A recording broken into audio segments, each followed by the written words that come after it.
Alright everybody, welcome to another Skynamic tutorial. My name is Zachary Rich, and this is our third Skynamic tutorial of our 8-part series that's going over Adobe Flash. Today is August 20th, 2017. It is 8 p.m. Eastern. And we got some awesome crew members with us here today. How's everyone doing? Pretty great. Okay. Have a great day. Just eating. Sweet. So hopefully you guys have seen the first tutorial, which was an introduction to the basics of Flash, as well as last night's tutorial, which was basically an introduction to the concepts of vectoring. Today is going to be a practical demo where we are going to actually just watch me vector in front of you. It'll be very loosey-goosey. We're going to kind of have a dialogue going back and forth. If I am vectoring and you guys have any questions, like, hey, how would you handle vectoring that shape? Or, hey, how would you handle vectoring this? Or, could you go over that again? By all means, just go ahead and speak up. It's just think of this as just a normal conversation where we're all just kind of sitting in a room and I just happen to be vectoring on a computer screen in front of you. That's the kind of feel I want you guys to take from it. But I'm going to try to go over a prop, which is going to show you guys how to vector using basic shapes. I'm then going to vector out a character, which is going to show you how to do lineless and more custom-based sketch work vectoring. We'll then go over the background, which by the time I get to the background, I'm probably not going to have to vector any of it. It'll just be summarizing what I've already talked about. And then we'll spend the last half hour of the meeting going over advanced vectoring techniques for lighting and shadows.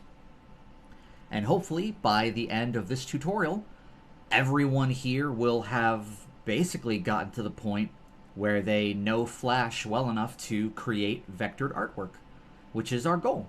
All of the tutorials after this are all going to be devoted towards animation and puppet rigging. So if you're not an animator and you have no yearning to be an animator, there's no need to attend any of the other tutorials, unless you're curious. And that's the way the cookie crumbles. So, without further ado, let's just jump right into it. So a lot of you guys will recognize this stained glass window if you've ever taken our vectoring test before. This is the very first image that we require our vector artists to vector for qualification to get into our studio. Now this has actually been part of our vectoring test since the beginning of our studio back in 2013. I've always required vector artists to vector out this window because at a glance, it looks more complicated than it actually is. If you're not familiar with vectoring, it's very easy to be overwhelmed by this complexity. And that overwhelming can sort of inadvertently force you to vector it in a completely back-asswards way. But if you vectored before and you are familiar with vectoring, especially in Adobe Flash, looking at something like this is actually kind of relieving because it's really not that hard. It's not that complicated at all, as I'm about to show you. So I'm going to go ahead and double click because this is actually inside of a symbol. So let's go inside. We are inside of the example prop symbol. So we've got the bitmap layer. Now what I like to do is I like to create a new layer, and I like to also call this bitmap. And I always like to have, and here's the thing, if you click on a keyframe and hold down Alt and then drag, you actually just directly copy that keyframe anywhere else you want to go. We'll go over that again next week when we go over animation, but that way I just have two versions of the exact same bitmap. They're just on two different layers. And what I like to do is I like to take the top version of the bitmap, put that inside of a new symbol. Let's just call this, we'll call it the same name, example prop, but we'll call it alpha. That way it's the exact same thing. And what I like to do is I actually like to set this to alpha so I can constantly control the alpha of this. Right now it seems like nothing's happening, which it shouldn't be because there's something of the exact same shape right underneath it. If I turn that layer off and then I do that again, that's what you're looking at right here. So what I'm going to do is I'm going to set this to about like a 23% alpha. You know what I'll do? I'll keep it on 23% alpha, and then I'm going to turn that off and lock the layer and then unlock this, and then I'll create a new layer. And when I approach vectoring, I like to approach it through the way I draw backgrounds. And when I draw backgrounds, I like to either start with the foreground and work my way to the midground and then to the background, or I do the exact opposite. I start with the background, then I work my way to the midground, then I work my way to the foreground. And it's the exact same thing with non-backgrounds. Like, if I'm thinking of layering-wise, what is underneath this, which is underneath that, which is underneath that? What's on top?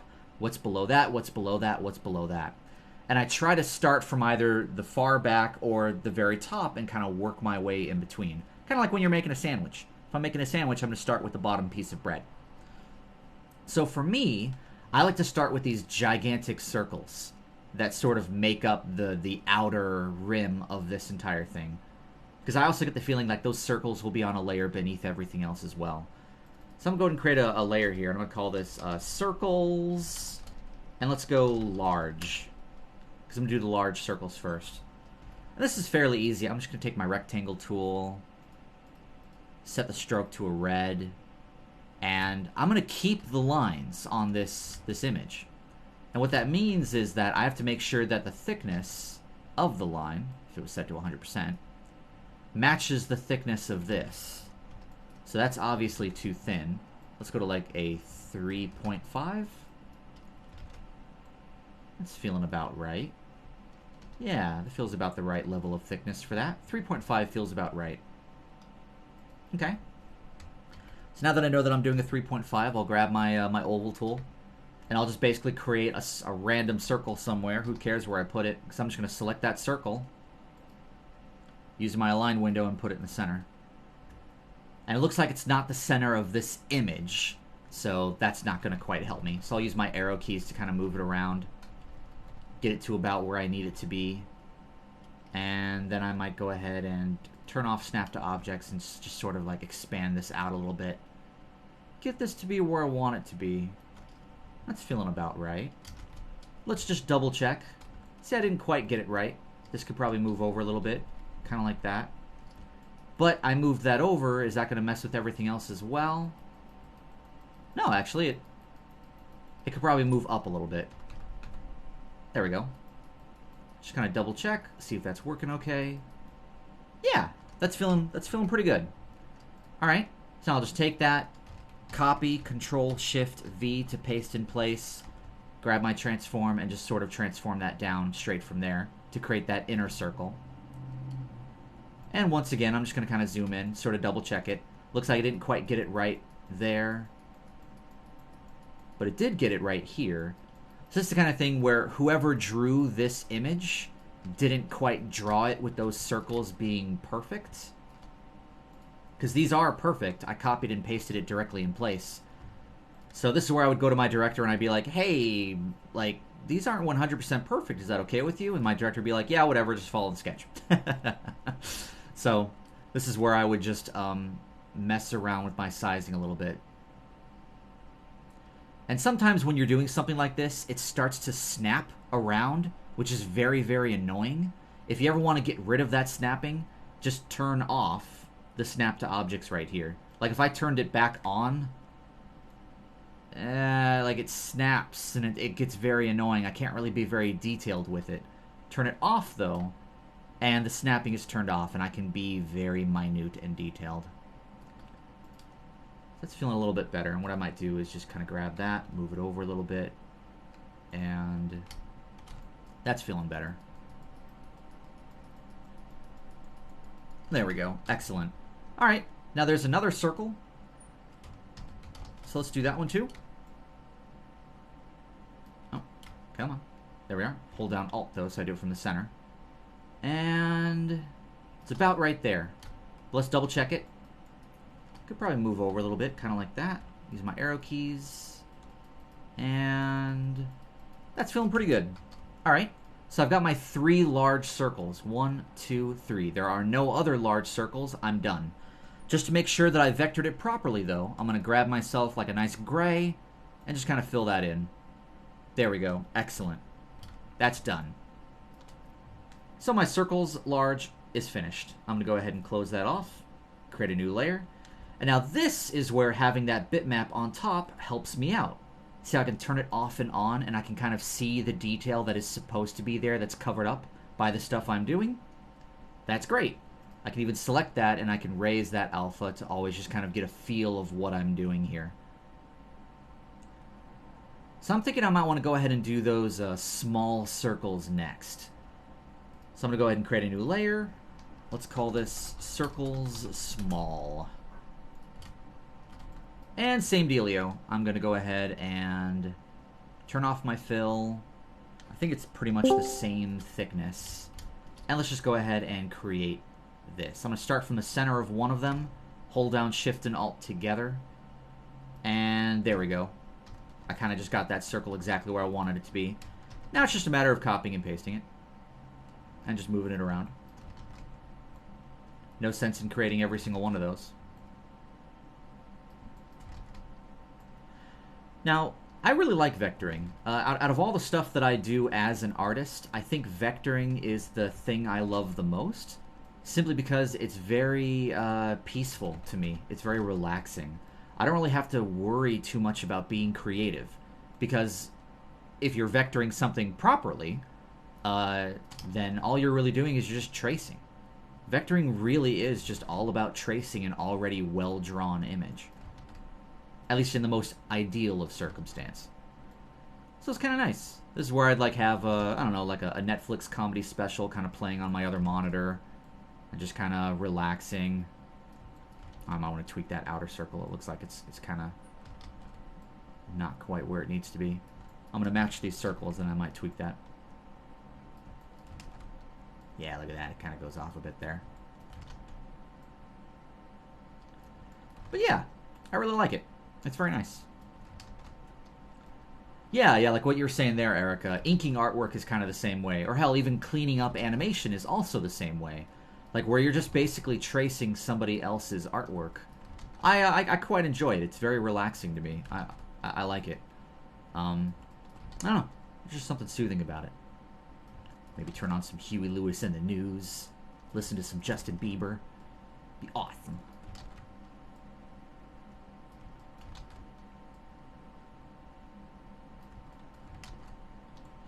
Well, there's the idea that there's two types of thought processes that humans have.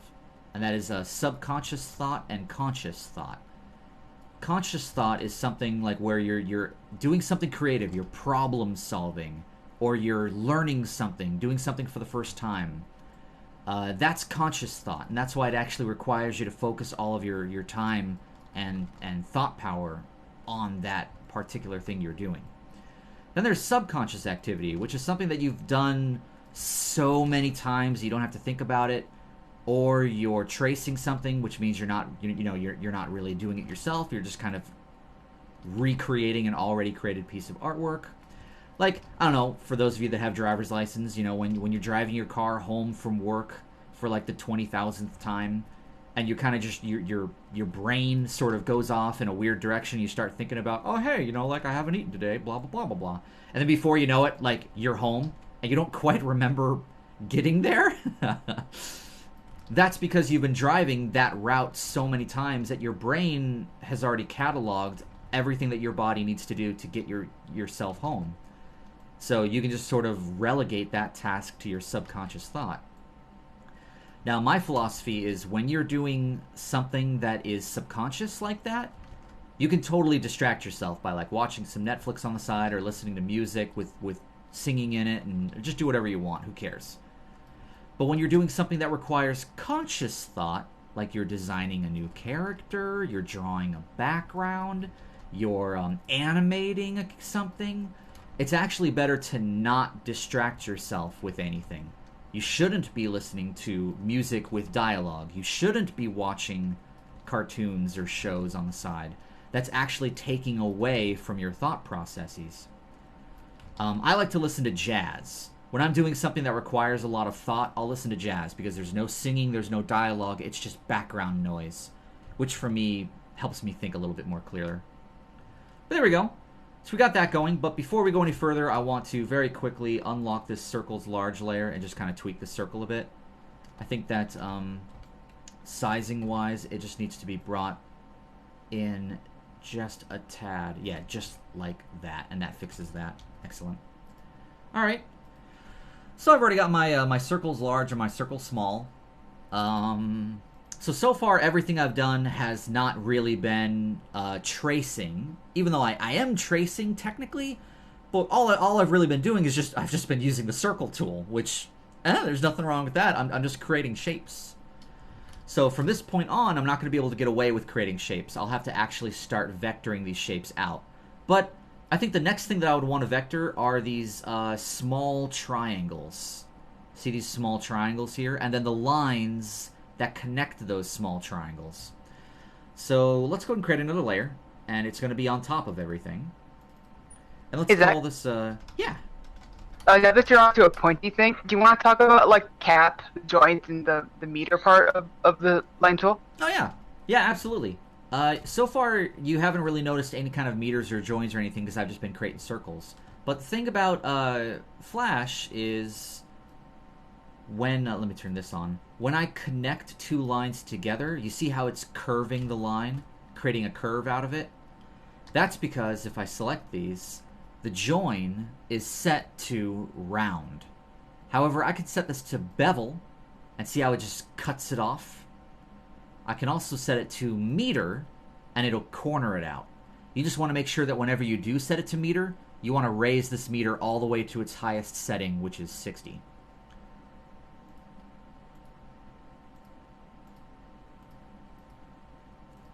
Likewise, I like to turn the cap off too. yeah. Likewise, there's also caps. Like you see how this line is always rounding off the end of it. I can change that too with the cap. I can set it to square, where it squares the end, or I can set it to none, where there just is no cap, and that's almost the same thing as square. It just doesn't add anything extra on top of it. I think from habit, I just kind of set mine to round just because that's what it defaults to. But it also depends on the shape that you're making. Like I'm creating these diamonds here. I might want them to actually have more of a metered join to them, so it actually does create a sharpness to it, which would be kind of nice. So let's do that. So before I make these diamonds, whenever you're vectoring, you always want to kind of see what shape is connecting to what other shape. And I know that these diamonds are going to be connecting to this line right here.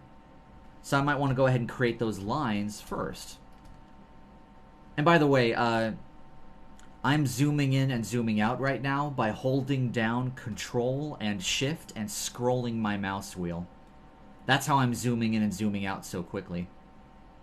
So much nicer than having to hit Control Plus or using the zoom tool. Plus, see how it's zooming in towards wherever my mouse is at? It just makes it so easy to zoom in and zoom out, which is just phenomenal. I love it. And then whenever I want the window to fit back into the screen, I hit Control 2. Control 2 will always fit to screen.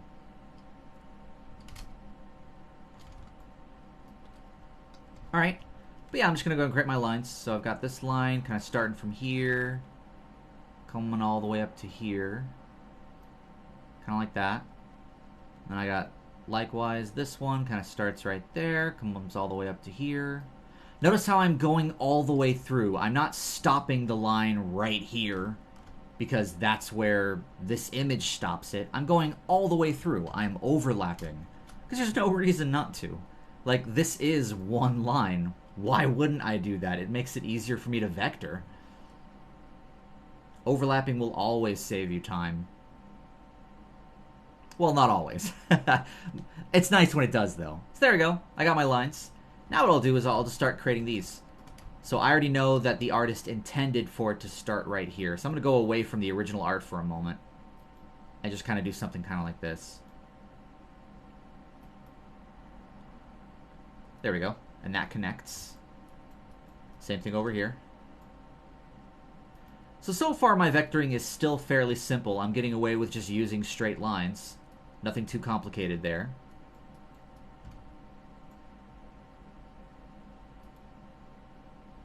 But that's what I really like about this particular image for doing vectoring of. Like, this is not a complicated image when you break it down. When you break this thing down, it really is just a lot of straight lines. It's not until you get to the dragon and the ram god that it actually starts to become complicated. That's why I like to save those for last. But this is a great test for vectoring. If you can vector this, you can vector anything. because this is quite literally just a combination of every single tool you'll ever need to use to vector. I used the shape tool first, the oval tool. Now I'm using the line tool to kind of just create these straight lines. Eventually I'm going to get to the point where I'm going to start using other tools, and we'll get there.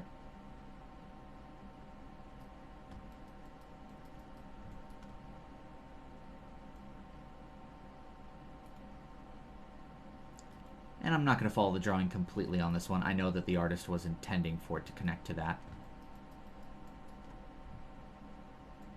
But once again, that's the kind of thing where I would speak with my director first before I made that decision. For all I know, the director actually wants it to be inconsistent. Alright, now what I'm going to do is I'm going to turn off these other layers so I can kind of see what's going on down here, because this is not something that you want. The meter doesn't always work correctly. So this might be the kind of thing where I might just go ahead and select everything and turn the join back to round. And then what I might do is just make sure that nothing is poking out. Like, this is fine. This is fine. That's fine. Nothing's poking out. This is all looking pretty good. This is looking pretty good too. Yep, that's nice. Make sure it's all delicious looking. There we go. Excellent. Fantastic. Alright. And now just to prove that I vectored it properly, I'll just kind of grab a darker gray and fill that in real quick. Oh, see how nothing's happening though? That means that this point didn't connect properly. That's why whenever you've created a shape, always fill it in afterwards just to see if it even filled in properly. There we go. That fixes that. That fixes that. And that. And that. And that. Oh, see, nothing's happening here. That means that I didn't connect these properly. Or I did. Try that again. Let's turn everything off. Turn that on. Huh. What's going on here? Somewhere these points are not quite working. Oh, look at that. There was an extra point in there. That's not good. Let's just delete that and let's recreate it. There we go. That covers that and that covers that. Excellent. Alright. Awesome. So that covers that. Bam. Bam. So that's where we're currently at. Alright, let's turn that back on underneath. Let's turn that back on above. And let's get a feel for what we think we should be vectoring next. I'm just kind of alpha that in. So what do we got here? We've got these larger sort of sharp triangle shapes behind that. Let's go ahead and do that next. So I'm going to lower this opacity again. And create a new layer. We'll call this Diamonds Large. There we go. And otherwise, it's pretty much the same dealio. We've got these thinner lines, though, that are in between all of these. I might want to create that thin line first. So it requires a thinner line of like a 2-point thickness. Yeah. I'd say 2-point thickness is about right. So let's create those thin lines first. We've got it starting from here at the top. Just drag it all the way down. There we go. Same over here. We've got this thin line going from left to right. We've got another one starting from over here, which goes to about there. Move that a little bit. There we are. And same thing right here. Ah.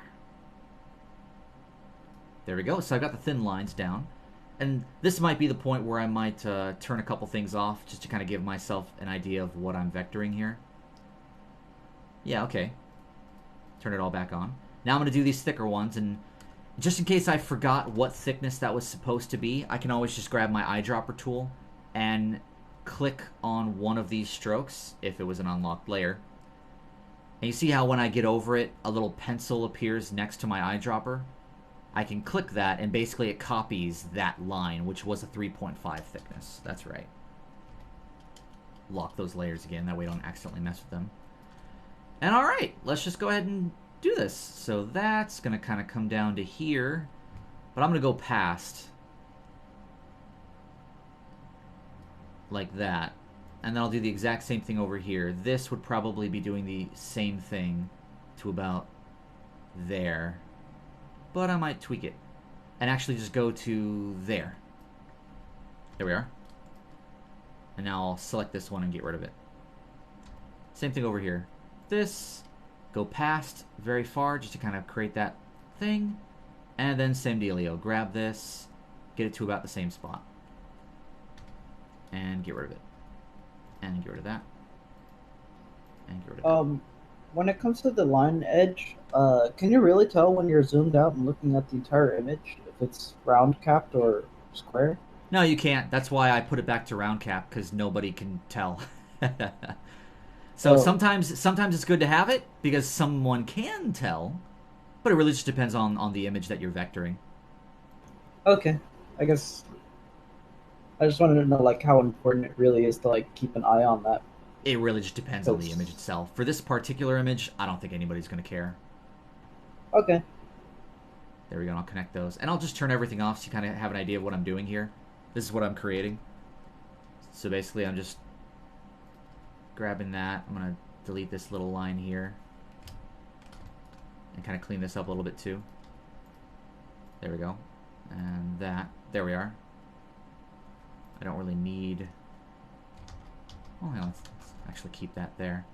And what I'll probably do is just delete all this stuff in the middle. Because once again, that's less points.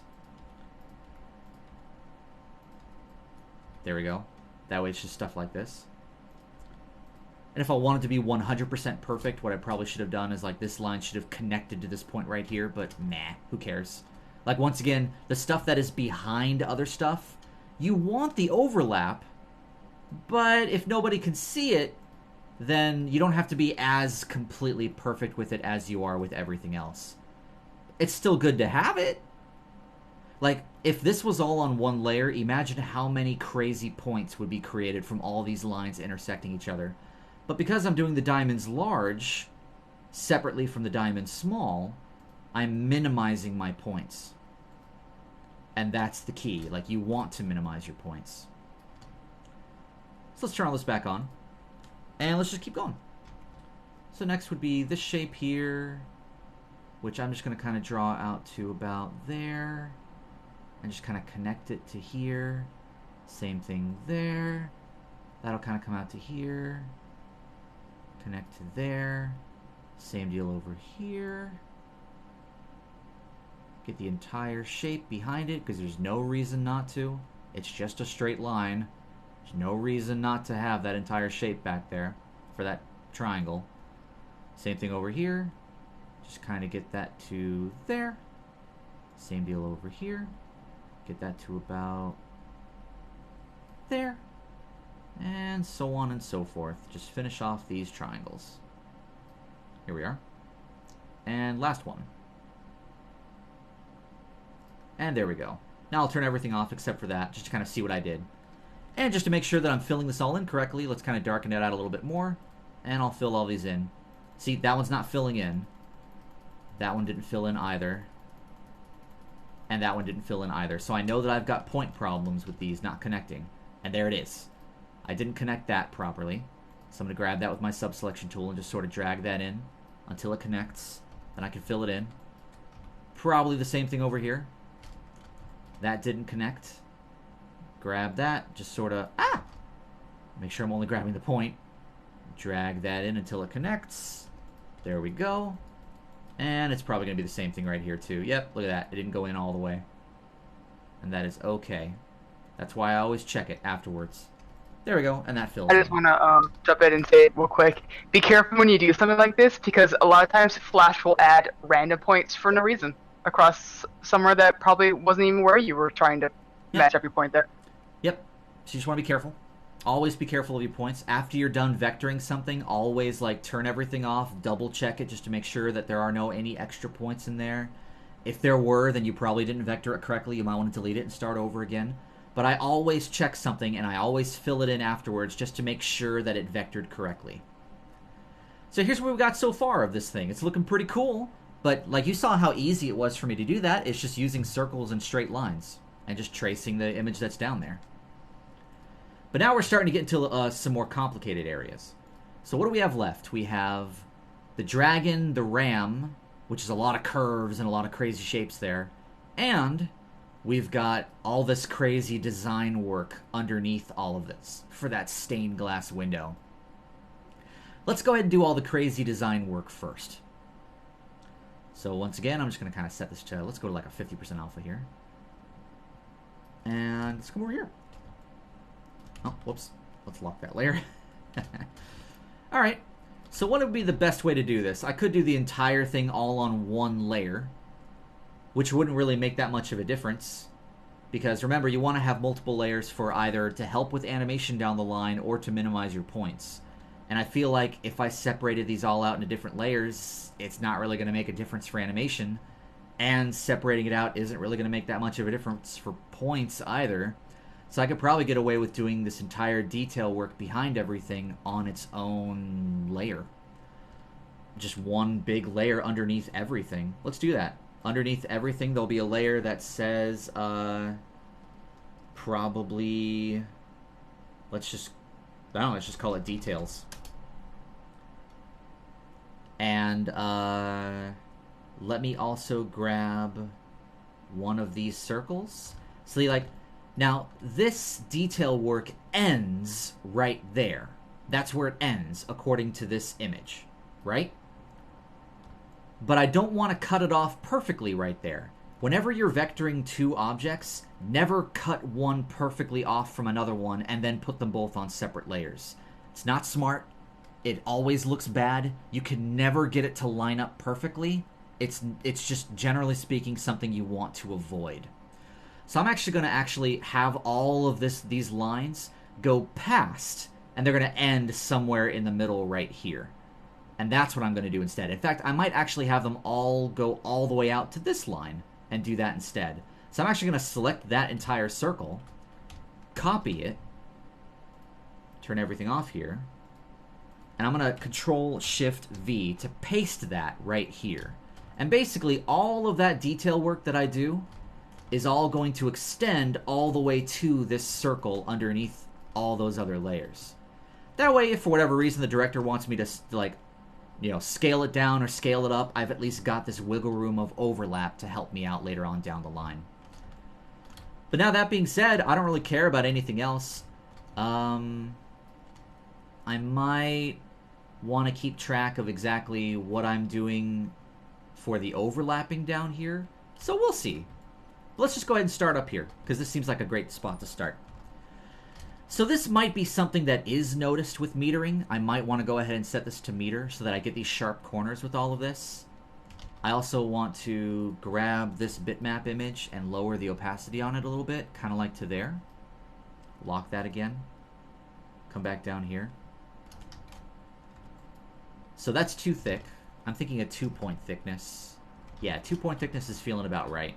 So let's set to metered. So now I'm just going to start vectoring this.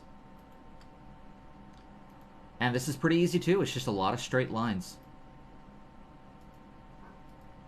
Make sure they connect, because I got my snap to objects turned on. But then we have problems like this, where because it's set to metered, it creates like this stupid point right there. So that's the kind of thing where maybe if I drag it from there and then come back over to here, it gets rid of the point. It doesn't. So it's just not getting rid of it. So this might be the kind of thing where maybe instead of going metered, I set it to just bevel. And maybe we just handle this all as if it was beveled instead. But that's my problem. I'm creating all of these crazy points right here. So maybe if I put that back to metered and I just zoom out. Zooming out actually makes it so that it snaps a little bit better. And there you go. See that? Zooming out was the actual way to go. Although, it didn't set it to metered, so meter 60. Now what's going on here? It didn't, let's see here. Grab that line again real quick. And we'll zoom out. And let's try that one more time. No, see, look at that. I still got it to connect perfectly to that point, but it's still creating this stupid thing poking out there. In that case, this is the type of situation where I just be like, hey, director, Meter's being really stupid. Let's just put everything to round. And he'd be like, all right, whatever. The audience isn't going to tell. So everything's just round. And keep in mind that the farther you're zoomed out, the more capable your snapping will be.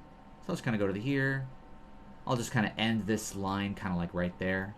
Grab this. Grab that. Come back over to here. Come back over to there. Go a little in. Bum. Bum. Bum. But I do kind of want this to connect over here to separate stuff, so I might do that. This, I do kind of want that to connect, so I just might go a little bit past and do that. And that kind of comes all the way down to here. There we go. And we'll just keep going. So this would kind of connect all the way up to here. Connect into here. Connect into there. Dun, dun, dun. But yeah, pretty much it's the same thing that I've been doing all along. It's just following these straight lines. Nothing too complicated so far. And I'm making sure that I'm overlapping, so I'm continuing these lines past the dragon. Then I can do something kind of like this, and maybe I cut the lines off right there. That's far enough past to where it's not going to create any problems. I don't really need to go any farther than that.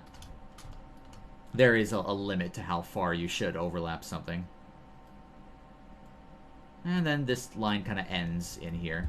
And then same dealio, bum, bum, bum, bum.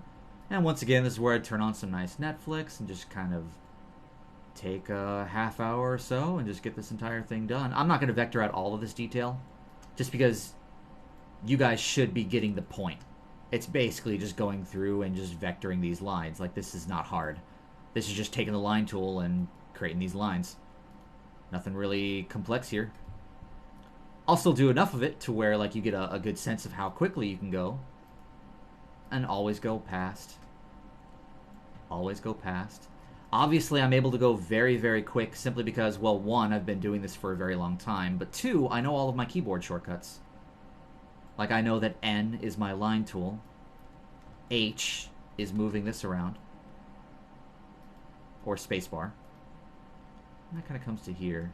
And then... Actually, I'm going to continue that out. V is my selection tool, so I was able to drag that already existing line out. Now, this line, I know that I want this line to connect. So I have to create that connected line first before I create the line to connect to it. Otherwise, I will have trouble later on. And keep in mind that I always want to double check my points. Yeah, I had the feeling that I accidentally created an extra point right there. And look at this, we got too many points right here, so I might just go in there and delete a couple of these points real quick. There we go. This doesn't need 2 points, so maybe I'll grab that one and just sort of drag it in to that one there. And then maybe I'll take that point and delete it. And I deleted 2 of them, but whatever. That was my own incompetence that created it. Obviously, the more zoomed in you are, the more likely it is to create more points. So I'm just going to zoom out real quick and do that. And there you go. It did it all perfectly. The more zoomed in, the more detail-oriented you can get with your artwork. But on the flip side, that also means that the more points you might be inadvertently creating. So I'm actually going to zoom out a little bit farther here, because I think that was already creating some points that didn't need to be created.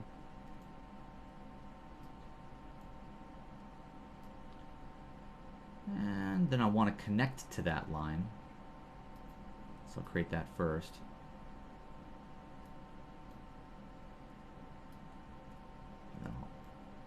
I'll just kind of go past it and then select the other end and delete it.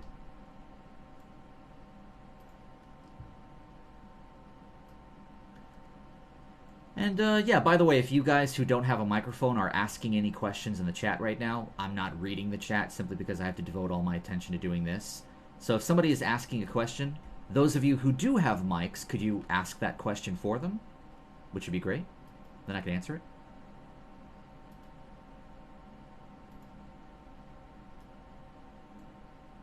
Eric wants to know who designed this window.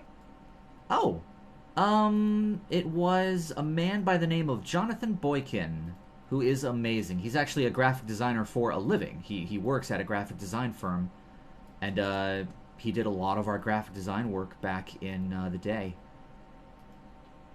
Oh. I didn't know that was him. Cool. Yeah, it's pretty cool. He did a really good job with this. Although I do remember that a lot of the concept work for the window, like the final design was done by John, but a lot of the concept work was done by Amanda Lucas. I think Crescent Rhodes did some of it as well. But I think Amanda Lucas did the majority of these window designs. If you ever remind me during one of our meetings, I could show you all the concept work that went into creating this window. We created a lot of stained glass windows.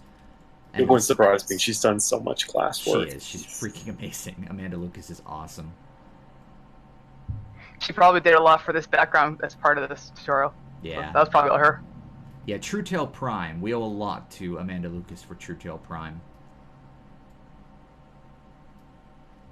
But yeah, I mean, you guys kind of get the sense of what I'm doing. I'm just basically going around and just creating straight lines to match all this stuff. Do you even really need me to continue going with it?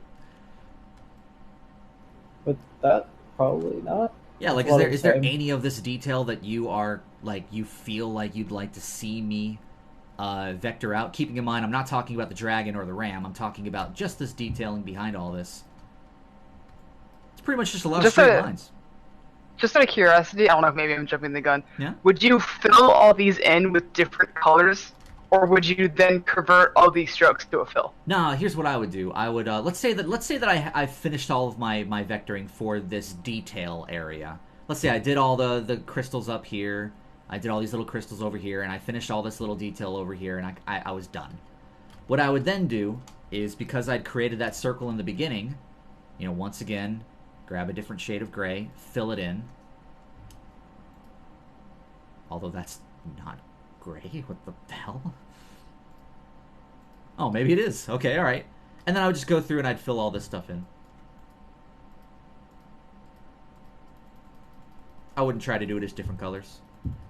When I'm vectoring, I try not to focus on coloring. I just want to see that it's vectored properly. So that way if I turn everything off and turn it all back on, turn that off, that's basically what I've got so far. I've got that detail thing behind it, and all of that would be detailed out and filled in with a fill. And that's what I would do. So I would go through and I'd do all that other detail work for all that other stuff. And what about if you were like done with this? What was that? Would you keep it as a stroke? Yes, absolutely. I would keep it as a stroke. Oh. I would not convert to fills. I guess it doesn't matter for this type of artwork, but no, it doesn't matter at all. No strokes whatsoever. Nope. No, that's the old version. In fact, some of you guys who might have seen the old version of this tutorial, and this would have been back in like 2013, maybe 2014, which was a very long time ago. This is actually an exact duplicate of that old tutorial. It has some extra stuff to it, but in that old tutorial, I did say that it's really good to get rid of your strokes and convert them to fills. And then we spent like 20 minutes in the old tutorial struggling to get the darn things converted. It's not worth the effort. I think it's very good. No, it's just not worth the effort. It is way too freaking hard. It just doesn't make any sense at all. The only reason that we wanted to convert them to fills was so that we could actually make this thing larger and smaller. And it wouldn't mess with that, right? Yeah. But here's the thing, though. Like, if I unlock all this, turn that off. Like, obviously, if I shrink this down... Sorry, hang on. If I shrink this down, all the strokes are going to mess with it because the stroke thickness doesn't change. So, when we discovered that back in 2013, that's when we were like, all right, everyone, you have to convert everything to fills, blah, blah, blah, blah, blah, blah, blah, so that doesn't happen. But there's a really easy workaround. Just put all of it inside of a symbol.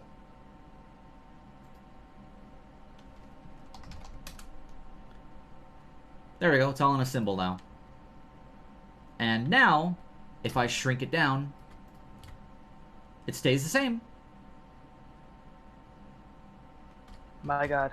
So that's the way you get around that. You just have to put them in a symbol. Oh. Yeah. So, yeah. I wish we'd discovered that 4 years ago.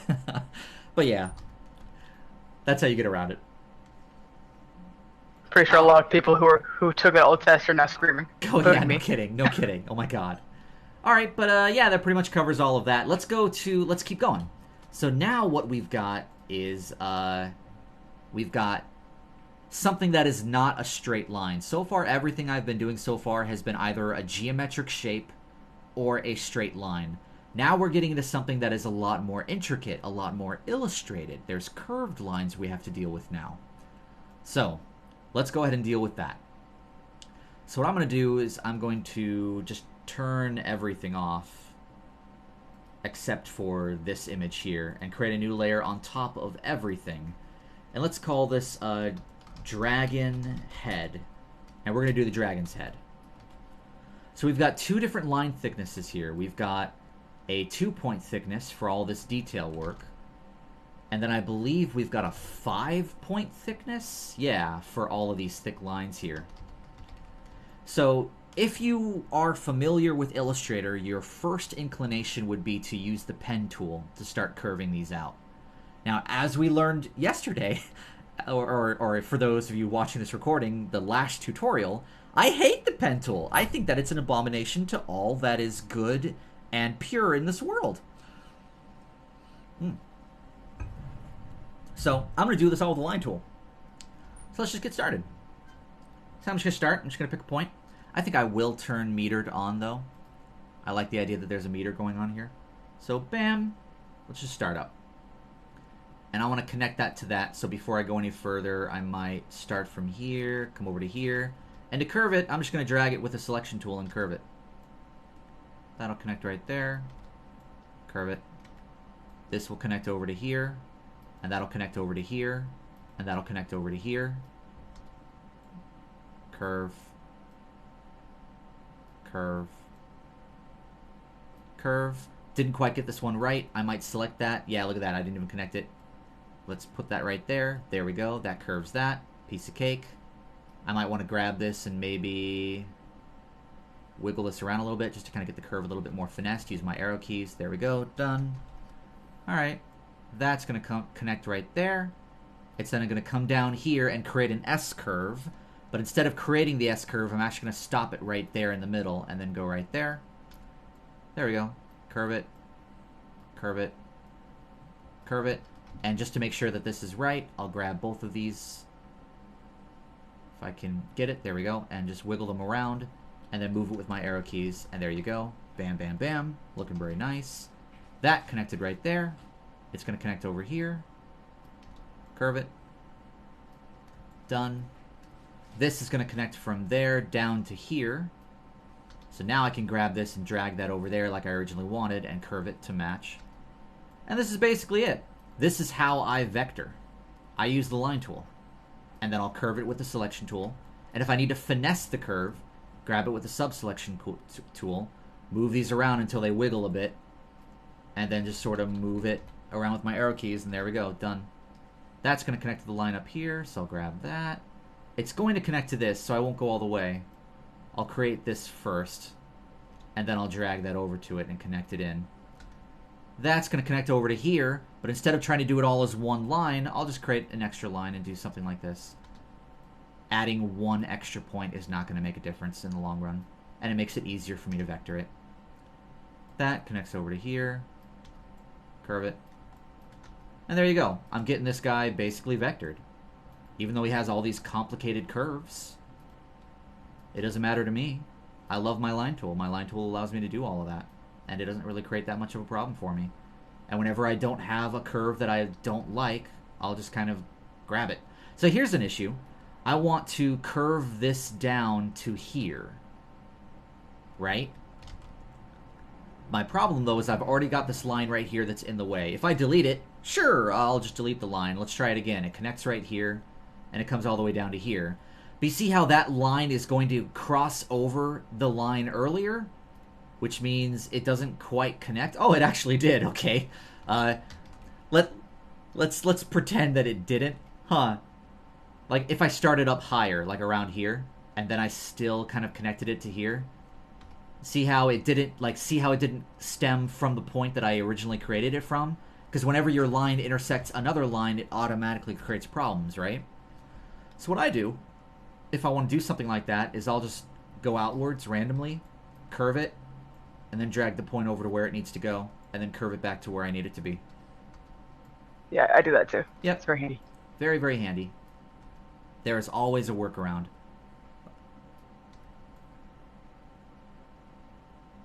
There we Also, are. Zach, can you select the horn real quick with the sub selection? Sure, one sec. Which one? Oh, yeah, there's 2 points right here. I was gonna say, for Yeah, 2 anyone who points right doesn't there, too. know, you can just like grab the point there and then just use the arrow tool to merge those points together, and then there you go.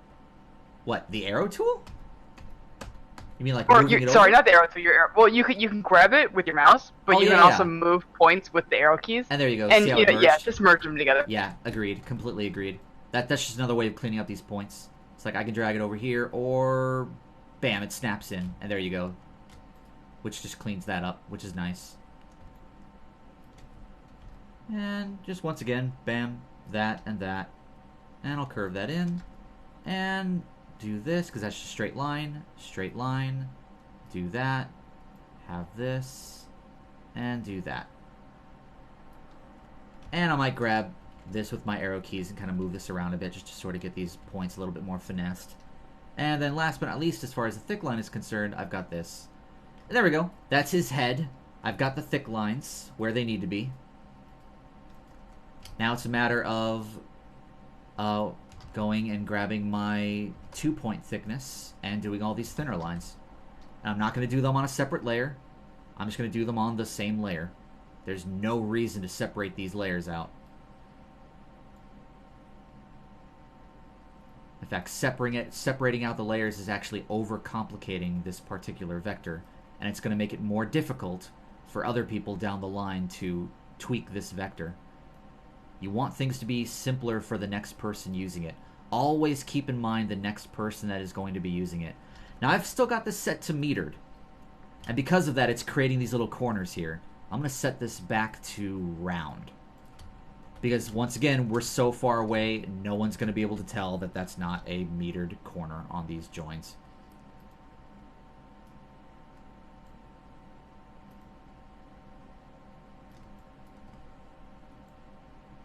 But yeah, this is nothing new. This is pretty much what I was doing earlier with that detail layer. I'm just creating straight lines. Nothing pretty complicated.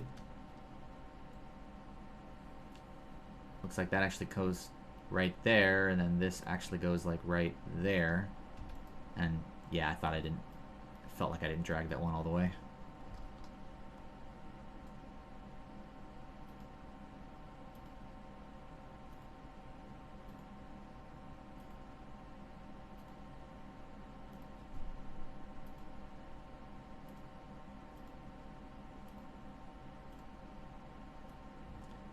And this kind of does this thing here.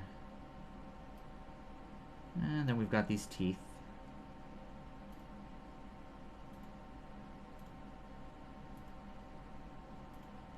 And that's going to be connecting into this line over here. So I might just go past it real quick. And then just create the line over the top of it. And then just delete the part that's going past it. Just makes it easier for me.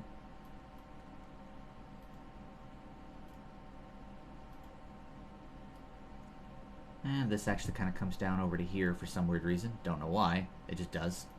It's just the way the drawing was done. I'm not going to argue with it. And once again, we have a situation where this needs to intersect that line. So I'll just go past it and then delete the part that's past it. There we go. I'm just basically doing the same thing I was doing earlier. Super easy.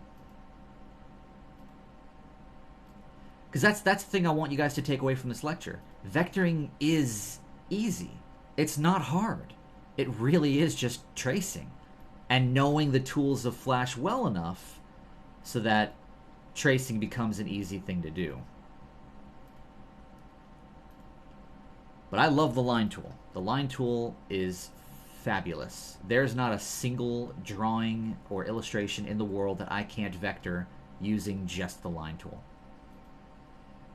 Hey, Zach, I had a question. Sure. How often do you save different versions? I was told that every 15 minutes would help so that corruption can be saved. Like, you can recover a file easier. I just want to know how often you save. Absolutely.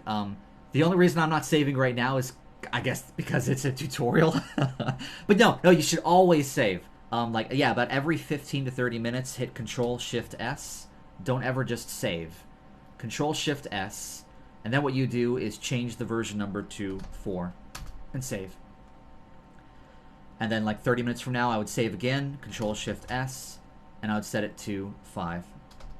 And basically, you should save all of your version numbers separately from one another. That's the reason why we have version numbers in our naming convention, so that you guys can do that. Because you never know if your file is going to corrupt. There was a time when I was working on animation back in college, and I did 10 hours of work. And I was still saving every 15 minutes, but I was saving over the same file. Then after about 10 hours of constant work, Flash crashed on me. And I was like, oh, don't worry about it. I've been saving. Nothing's wrong.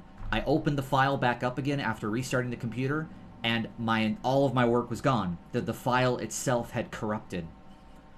Now, if I had been saving as and having those version numbers, nothing would have happened. I could have just gone back 15 minutes to my version number whatever, and I could have had everything.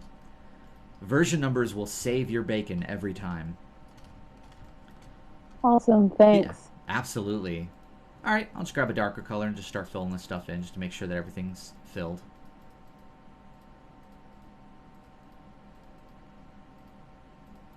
There we go.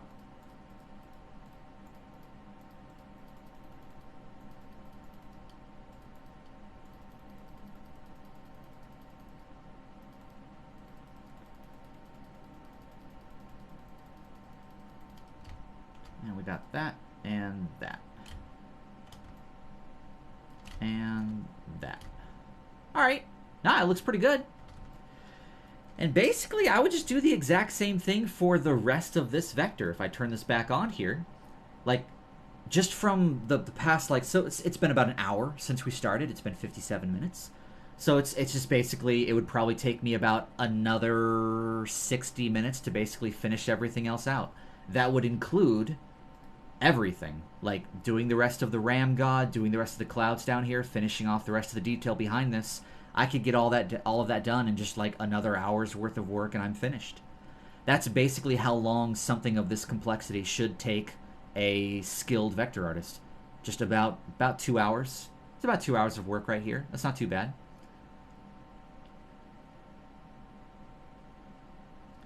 And then what I would do is I'd hopefully someone is giving me a color concept for it. I'd start coloring it and making it look pretty and whatnot. But do you guys have any questions about this particular image? Like, is there anything in this image that you're now wondering, like, how would you go about vectoring that? Or have I been very clear? Like, yeah, if I told you to go and vector this right now, you'd be able to finish this based upon everything I've shown you so far. Things are I think so. Yeah. It's pretty simple. That's why I like this image. Like, once again, just like I said in the beginning 60 minutes ago, this image seems complicated at first, but as long as you break it down the way that I've broken it down and start simple and just kind of focus on one thing at a time, it's actually not that hard. It's just a lot of shapes and a lot of curves, and that every image is just a lot of shapes and a lot of curves. Everything in nature is just a lot of shapes and a lot of curves. Yep. All right. So what does the finished version of this look like? So going from here to there. That's what the finished version of this vector looked like 4 years ago when we vectored this. Well, I guess it's 3 years ago. So that's what the finished version looks like. Does that one still have strokes? Or is that one, did this person actually convert them all to fills? No, they converted them all to fills, and you can tell because if you go in closely, you'll notice that. Oh well, actually no, they did a pretty damn good job. Oh yeah, but look at this though. These inner lines, they weren't completely made using the line tool. Like, see how this one's a little thicker and that one's a little thinner. They went about doing this the old way, where you actually create all the lines first, and then you put all those lines inside of a symbol, and then you vector the negative space in between the lines to create the final look, which takes like an extra hour, but that was just the way that they got it to be all fills back in the day. Which we don't have to do anymore, thank God. But yeah, no, they did a pretty good job. Now, even this artist who officially worked for Skynamic Studios didn't even properly vector everything behind. Like, if I pull these gods away, well, look at that. Like, they didn't really overlap these as well as they should have. Hell, they didn't even bother overlapping all these diamonds. They just cut them off. So even this particular person still didn't have the best overlapping for their stuff, as they should have. That's why I don't want you guys to like, think that, that, you know, not having overlapping is always a horrible thing. It's preferable for you to have overlapping to a degree. Like, I would have loved it if this particular artist had continued these crystals down to about here. Down to about here. That way, if I did have to shrink these dragons or make them larger, I wouldn't have to do any revectoring after the fact. Overall, though, I did a pretty good job. Really solid layers. Let's turn off this glow layer. Turn off this. So, yeah, so they had a BG layer, which was my details layer. They went about it in the exact same way that I did it. They created that circle and just detailed everything on that circle. They had the circle's large inner, which was just this one circle right here. Compass diamond. They put the compass and the diamonds all on one layer, which probably is why they didn't continue it on into the middle, because they were trying to save on points. They probably could have separated those into two layers like I just did for you. Circle's large outer is that. They probably could have put the circle's large outer and the circle large inner on the same layer. That did not need to be on two separate layers. And then circle small. Yeah, having those on their own layer is actually good. That's what I did as well. And then they have the gods just all on one layer, which, to be honest, I don't see a problem with that. Kind of just putting them all on one layer actually does make sense for this particular image. Because separating them out, we're not going to be animating them, so it doesn't make sense to separate out the head from the torso from the cloud. Because it's not being animated, it's more about just point minimization. But no matter what you do, it's still going to have the same number of points, so yeah, putting them on one layer actually makes sense. Hey, Zach, yeah. Some people are asking, if Flash crashes so much, why don't we just vector things in Illustrator and then bring it into Flash? The reason why you know is because Illustrator is very finicky when it comes to importing into Flash. Because Illustrator doesn't have layers, it has groups. Bringing everything into Flash brings everything in as a grouped object, which means you would have to take the extra time to break apart all of those objects and then create all of the layers and copy and paste them all onto their respective layers. And even then, there's always still that chance that when you break the object apart, Flash will just arbitrarily start creating more points out of those objects. So you can bring Illustrator stuff into Flash, it's just breaking it all apart and putting them in layers to make it easier for Flash. That's the problem. Now, it can be done. It absolutely can. Like, Crescent Rhodes, for example, for the longest time here for our studio, she did all of her vectoring in Illustrator, and she just took the extra hour and a half to 2 hours to import everything into Flash after the fact and organize them all in layers and break them apart, and then clean up any points if there were any points wrong. And for her, that was just a faster way of working. She was still turning in Flash files, but they had just all been done in Illustrator, and there's nothing wrong with that. If you're willing to put in the extra time and effort to make it all look pretty and organized in Flash after the fact, then I'm fine with you doing stuff in Illustrator. However, there is still a problem with that, though. If that were the only thing that were the problem, then I'd be fine with it. The thing is that we're an animation studio, and there's always multiple people that could potentially be working on your file at sequentially. For example, there's been a lot of you vector artists who have finished your vectoring, and we might have noticed some off-model things here and there with the original illustrations, so we handed off to Nicole to basically tweak the vector while also tweaking the character's shape itself at the same time. Now, the thing is that if you had, like, maybe, like, you'd only gotten halfway through your vector and then you got sick, or, God forbid, like, something happened in your life where you had to basically drop the assignment and I had to hand it off to somebody else to continue on. If you had been working in Illustrator, but the person I'm handing it off to doesn't know Illustrator, now we have a problem. Now we have this Illustrator file that should be a Flash file, because most of our vector artists work in Flash, and it's just problems with that when you're jumping from program to program to program. I guess that would be my long-winded answer to that.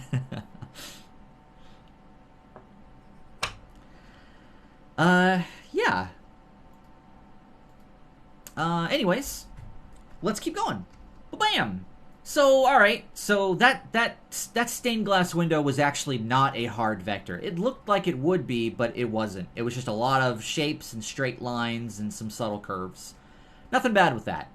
Let's look at a character sketch where there are no straight lines, period.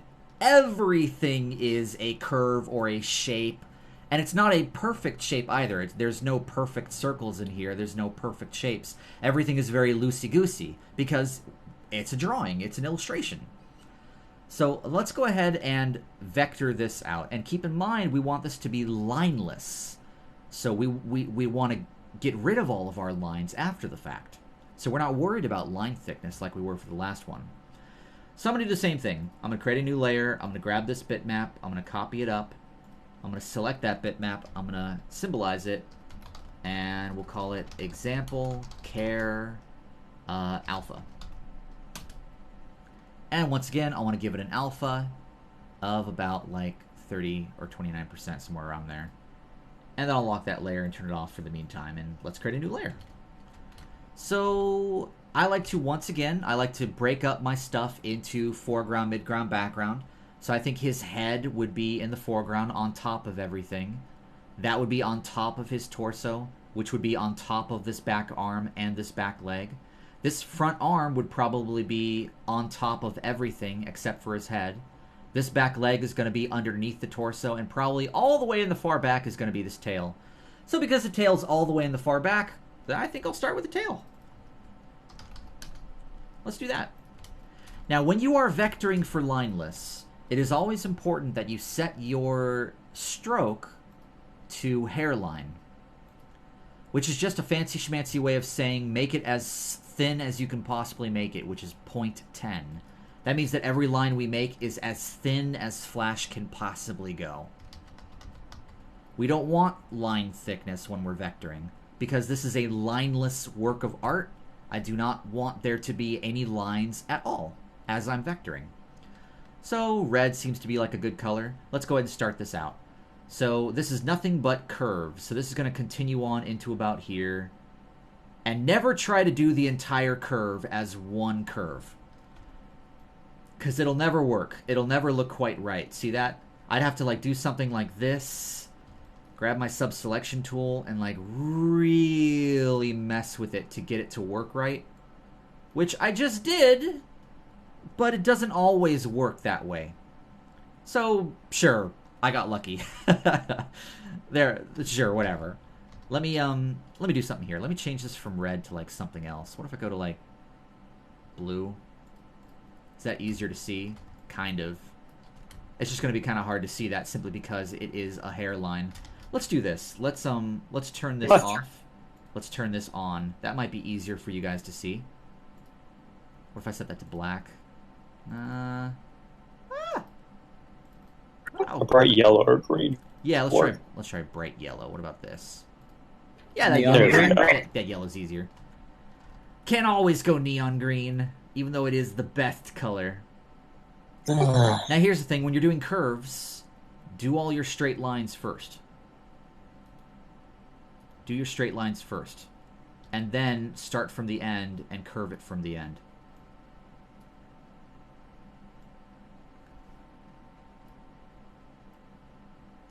And the reason why is if I go back, let's say I don't do that.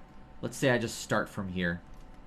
And I forgot how finicky Flash CS6 could be with getting these points to snap together. Adobe Animate doesn't have this problem.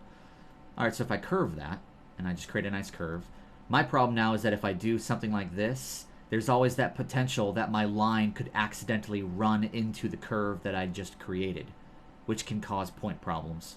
It's not too much of a problem with this one, just because the curve isn't that much. But just as a general rule of thumb, you kind of want to create these curves first.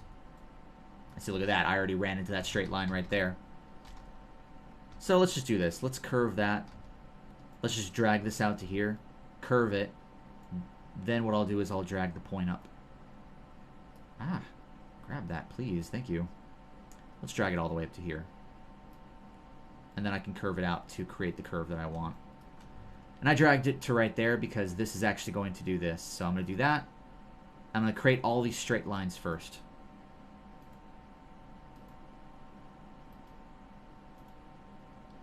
And because this one is connecting over here, but I'm going into a curve, I won't connect it.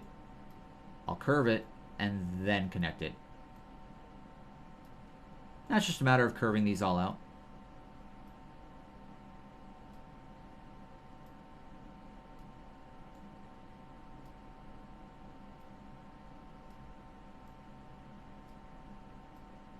There we go. And same dealio. Gonna grab that, probably go to about here, go from there to about there. Don't want to do the entire thing as one big curve because that's always more likely to fail. I'll start curving this out.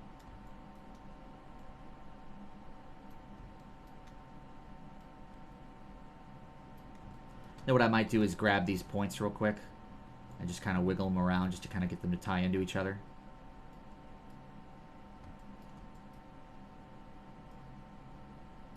Something kind of like that.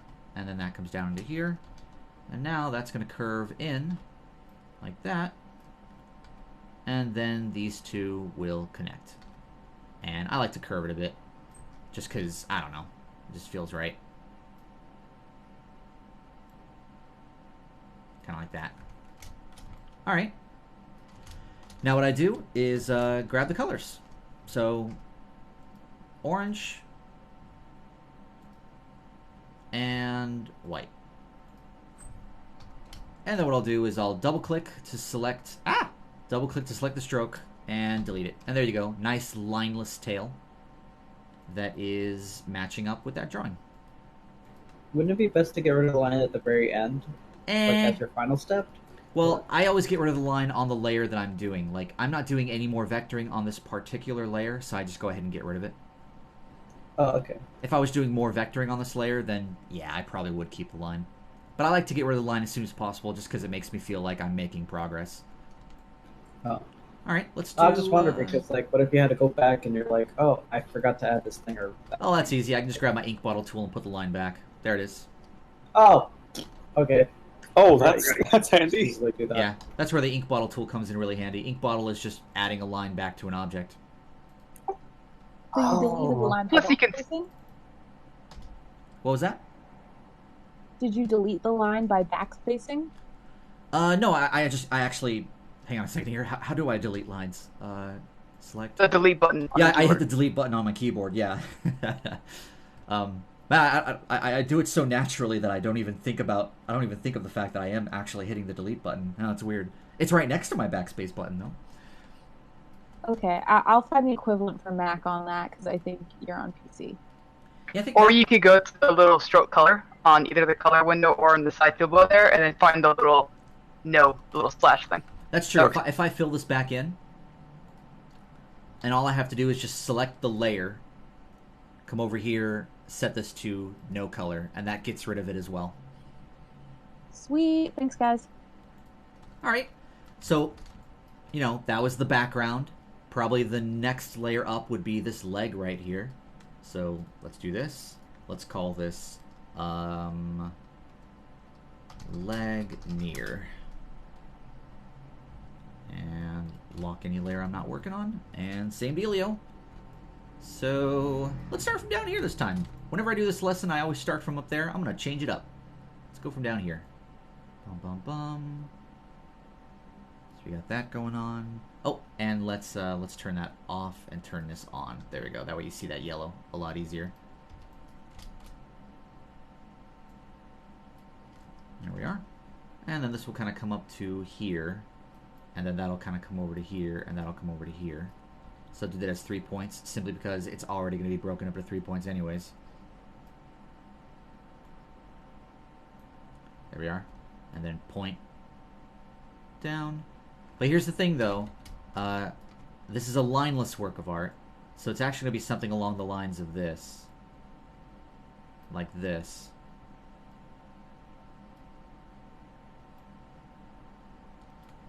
That way, this detail in his foot is still there, even if it is a lineless work of art. That way when I fill this in, this will still be one solid color. And then there's kind of like this weird detail he's got right here, which I don't know what the heck that is, but sure, we'll put it in. Once again, when you're going into a curve, it's always best to go out, curve it first, then go in, and then kind of curve it to where you want it to be. There we go.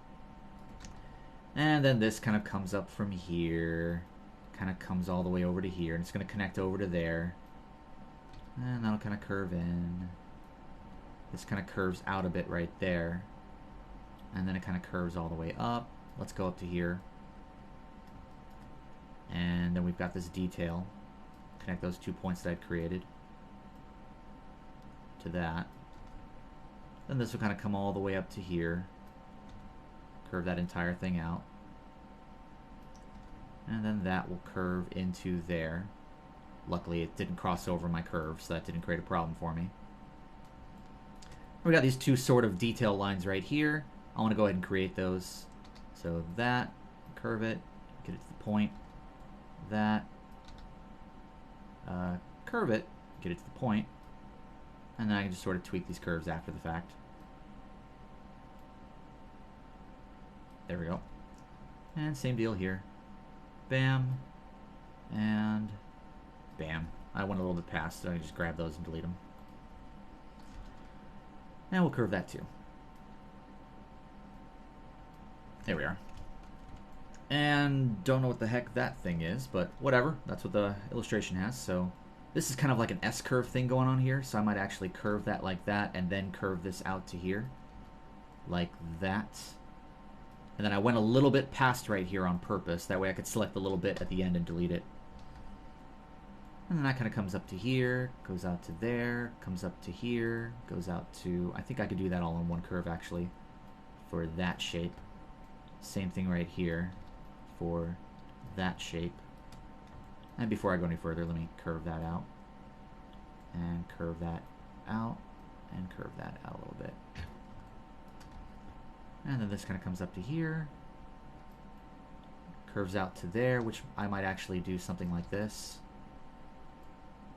To get like a sharper, more rounded curve on that. And that's going to curve out to there. And this curves down to here. And then it's going to kind of circle back in to create that detail. Like that. Create that wrinkle in that shape.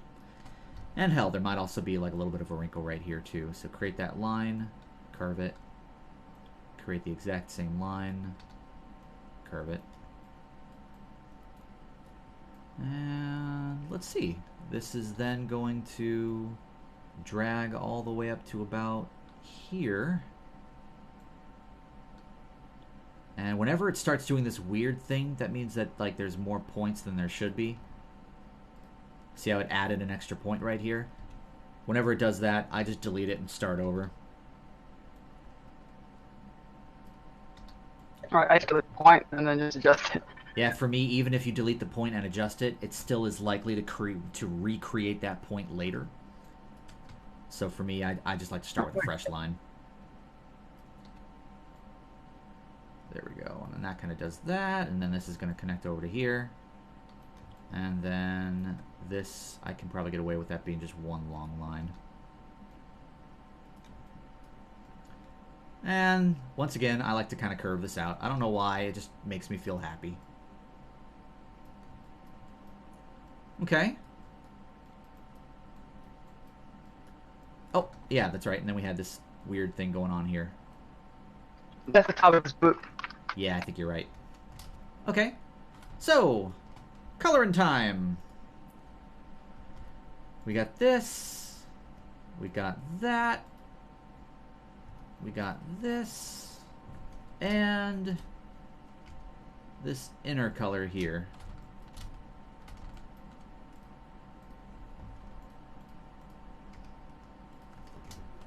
And I don't know what this top Like, is. I think you might have made a mistake with your leg Yeah? on the line. Yeah, Oh. where you edit the details, that's a straight line. Yeah, look at that. Yeah, you didn't really curve that hard leg, but it's alright. Oh, yeah, you're right. I forgot to curve that, didn't I? Well, that's a very easy thing to do. In fact, this is a good thing that I did that, because I could show you how to very easily tweak that without having to delete anything. Just create a layer on top. It'll still snap to everything, but because it's on a layer on top of everything, you can actually move it around and it doesn't intersect with anything. So I can do this and get that curve that I initially wanted. Then what I do is I then take that line, Control X to cut it, go back to this layer that all these other lines are on, Control Shift V, and now I'll just delete all the lines that it's intersecting. That way I was able to quite easily recreate that line without having to redo all that detail work that I just did. There you go. And then delete that temporary empty layer that I'd created. So, oh yeah, and then the temporary fills that were created as well. I want this dark brown for these, and honestly it actually fills that in as well, because that shouldn't be there based on that.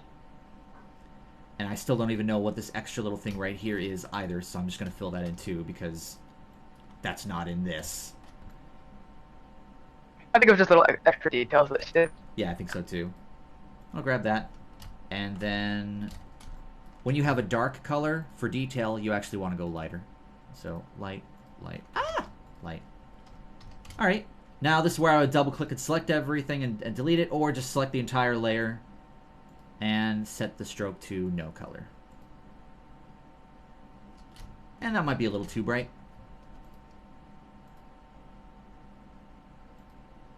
Maybe something more along the lines of that feels better. Okay, so far he's getting done.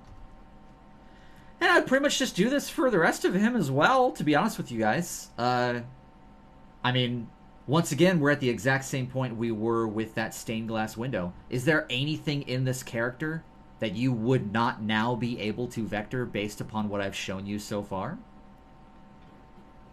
Were you going to do his face still? I kind of wonder how you do, like... Yeah, sure, I can do it for you. The eyelid and all that. Yeah, let's take a look. Yeah, I've noticed a lot of people real showing quick, faces. I was kicked out. That's not guard. Just stuff like facial cuts. Oh yeah, sorry. Yeah, there you go. I allowed you back to that. I don't know why it keeps kicking you guys out of that. Alright, so yeah, let's create a new layer. Let's call this face. But I'm probably gonna want to do his face in multiple layers. Like, let's call it face for now, and I'm probably gonna tweak that after the fact. So let's say that we were gonna vector this out for GIF animation, right? This is where we actually want to be a lot more liberal with our use of layers. So I might actually, if I'm gonna be doing that, I might call this noggin or head for just his general head shape, and I would do his head shape first. So let's grab that nice yellow color back from over here, and let's vector this out. So same dealio, this will curve into that shape, but I might actually go a little bit more down and think of my overlapping and do it from about there. So that kind of curves down into here. This is going to sort of curve up into that, and then these two shapes are actually a little curved themselves. This will then curve and go past this hair to about there, because I want to put that hair on its own layer. Let's grab that. That's going to kind of come down to here and then go down a bit. Let's see what happens if I connect it here. How much can I get away with? Kind of like that. And then maybe when I vector out his muzzle and mouth, I'll make sure that I go past it onto here for that. Bam, bam. This is going to curve kind of up a bit. So curve, curve. And just to let you guys know, I've been teaching this vectoring tutorial for about 3 years now. I've actually never vectored his head for this tutorial. I usually always stop at just vectoring the tail and the leg. So this is completely brand new to me. So I've never vectored this before, which I'm actually a little excited for. So what I might do then is I might go eyebrow near. Grab that. Curve that in. Curve this out. Curve that down. Notice how I don't do S-curves as one line. I always separate the S-curve out into two lines. That's just a general rule of thumb. You always want to do that. Don't ever try to put an S-curve as one line. Even if it is saving you points, it's not worth the effort. And then because there's a little bit of a point right there, I might grab that and wiggle it around a bit to smooth that out. Same thing right here. Grab that, wiggle it around a bit to smooth that out. There we go. And because this is his eyebrow, he's probably going to have the furrow of the brow as part of it. So I'll put that on the same layer. Okay. Let's do his other eyebrow. That'll be on a layer over here. Call that eyebrow far. And do the exact same thing again. So this can all be done as one curve. That can be done as one curve. This could potentially be one curve. Let's try it out. So that curves to there. That curves to there. And this, if I drag it pretty high up to something like that. Yeah. Bam. There is no furrow on that, so I can just get away with that being like that. Let's do his top hair, which would be on a layer above everything. We'll call this, let's just call it top hair. And there we go. Bam. Probably want to split this up into two curves. Bam. And let's go two curves. And that'll kind of continue on down to here. And then that'll connect over to here. Which hopefully it did not turn that into one line, and it did. Ugh. Means I gotta curve it first. Sometimes Flash will just be very stupid. And let's curve from over here. That'll curve up to here. Curve out to here. Curve up to here. And then now I can connect these two. And I might actually just keep that as a straight line, to be honest with you. Alright, so that's that. Then we got his ear over here. So let's create a new layer. This will be on top of everything else. Ear near. And same dealio. This will probably be handled as two curves. This will be two curves as well. Notice how I'm not really worrying about his earring right now, because who gives a crap? There, that'll kind of do something like that. So I always create my straight lines as far as I feel comfortable going, and then I'll start curving them out afterwards. And that curves over to here. That curves over to there. There we go. And now I can continue on.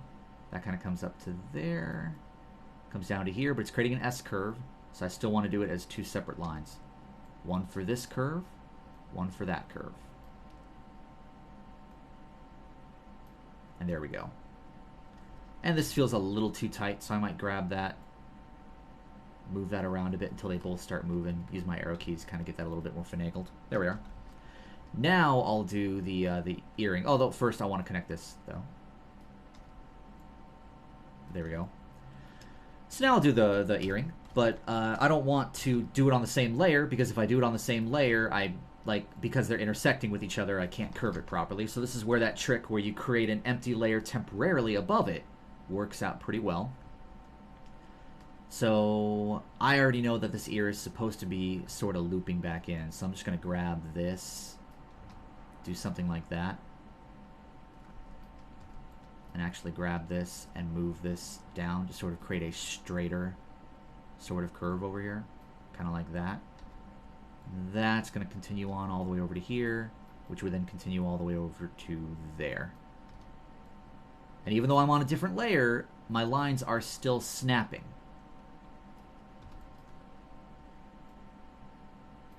There we go. Boom. And we'll do the same thing with this.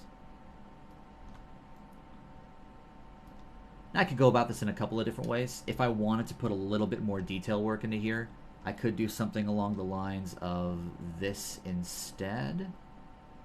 Like that. And actually create a bit of a thickness to this ring. Something along the lines of this right here. That way it actually creates sort of a thick edge to it. I think I am going to do that. It just feels nicer. There we go. And now, grab that, Control X, delete that empty layer, go back to my ear, Control Shift V. And now I can delete the lines that don't need to be there. And there you go. Okay. So before I go any further, let's just let's do one of these eyes, because the eyes are always very finicky when you're doing characters like this. We like to mask our eyes. So let's do this. Let's go ahead and go beneath the eyebrows, right above the noggin. I'm gonna create a new layer. I'm gonna call this the eye line.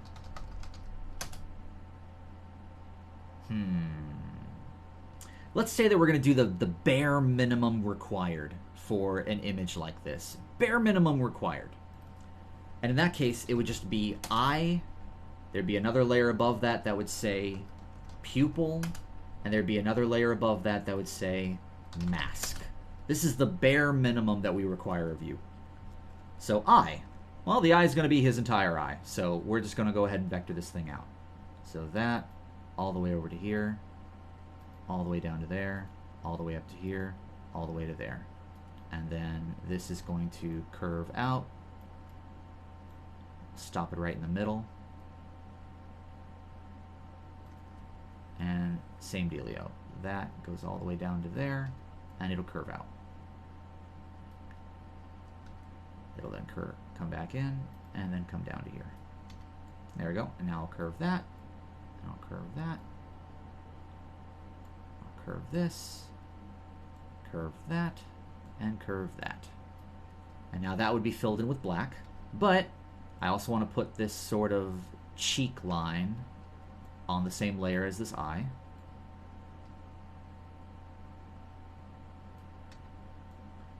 And I know that the white of the eye needs to be vectored in. So I'm going to draw a line like that, and then draw a line like that. Then I might zoom in a little bit here and just kind of make sure that this kind of feels curved to match the curve of this shape that's being created. This one doesn't match, so I might grab that point and tweak it a bit. Then grab these two handles, wiggle them around a tad. So I'm tweaking it from the illustration to make the white of the eye feel a little bit more prominent. But notice how I'm not doing the pupil, I'm just doing the eye. And he's got kind of like this line right here for like his eyelid, which I think is kind of cool, and I'm going to go ahead and vector that out. For animating purposes, would you go beyond the white of the eye? Like would you make the entire eye underneath? Yeah, like that's why I say that this is the bare minimum required. So what I'm doing right now is the bare minimum. Absolutely the bare minimum. Okay, that's his eye. Now I'm going to do his pupil, which I'm just going to use the oval tool for that. That's what the illustration has it as. Seems a little large. But if that's what the illustration has, I guess this might be the situation where I might like look at his character design, just kind of make sure that I'm getting this about right. Like it kind of feels like this oval is a little too thick. I might sort of shrink that in a bit. And then it feels like the eye itself is a little too large, so I might shrink it down just a tad. Feels like that feels a bit more on model. So now that I've got that, I might just take that and put it in about the same spot. And then when I do his other pupil, it's going to be the exact same shape, just squashed.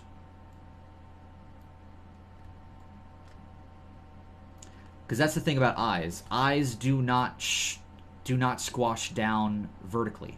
They only squash in horizontally. Do not ever squash a pupil down like this. That's just not how that's not how faces work. So you would always just squash it in and that's it. So that would be the other eye over there when I finally do it. But let's just go ahead and end it with this. And let me start filling in some colors just to sort of give you guys an idea of what this looks like. So I've got his face over here. So let's grab the inner part of this ear. Let's grab the black for this. Let's grab the gold for that earring. Let's grab the gold for the interior of the earring. Let's grab his eyebrow color. Eyebrow. Let's grab that. And fill in that. Let me turn this off too, so we can actually kind of see what's going on here, right? And this is where I'm going to zoom in here. I'm going to grab my white. Fill in the white of the eye. Oh, but that's not working there. See that? It's because I'm not on the right layer. Eye. There we go. And I also want to grab black. Blacken that out. I then want to grab his face color. And actually just grab a darker... Hey, what the... Thank you. That, and that. Oh, whenever that happens, it just means you're on the wrong layer. I need to be on the eyebrow near. There we go. And then I want to grab, once again, a black and fill in that pupil. But I should probably select the pupil and then fill it in. There we go. Then I'm going to grab the white of this eye, Control Copy, come up to Mask, Control Shift V, right-click it, set it to Mask. That way it masks out the pupil according to the white of the eye. And now, and let me also fill that in, which nothing's happening, which means I just need to kind of find out where that layer is at, top hair, and then fill it in. There we go. Then I'll just hit Control A, turn off all the strokes all at once. And there you go. He's getting there.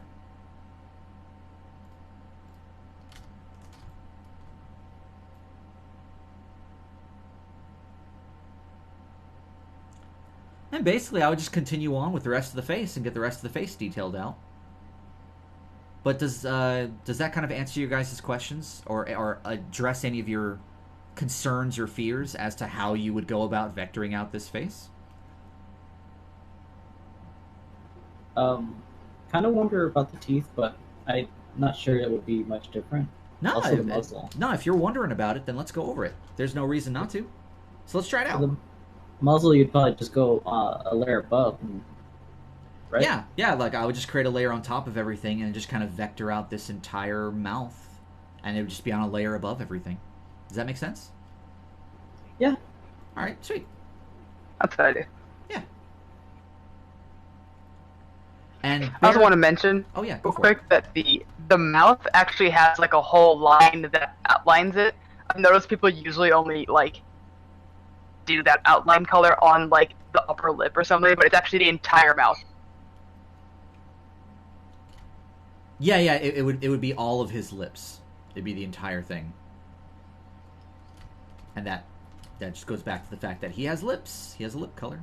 You look at our previous vector reference to kind of see that. Like when the mouths are open, you still have that whole line. Yeah, exactly. Like whenever you're questioning something, like should I put a lip outline on here? Should I not? The best thing to do is to just look at our previous vectored reference, and if for whatever reason you can't find it, that's where you seek out either myself or Allison, and we'll give it to you. Would you outline the entirety of it, or just the upper lip and the bottom of the thumb? Just where the lips are. So you'd outline this all the way down to here and all the way over to here. That would be the outline of that lip colored. Okay. But there would probably be an outline for this too, to sort of differentiate it from the color of his noggin as well. So there'd be a tapered line right there going all the way out to the nose. Yeah, probably. the line. Yeah. But that is basically it as far as lineless vectoring is concerned. So basically, if I were to spend, I don't know, about another 20 to 30 minutes, I could finish this up. And I would basically take it from this to that.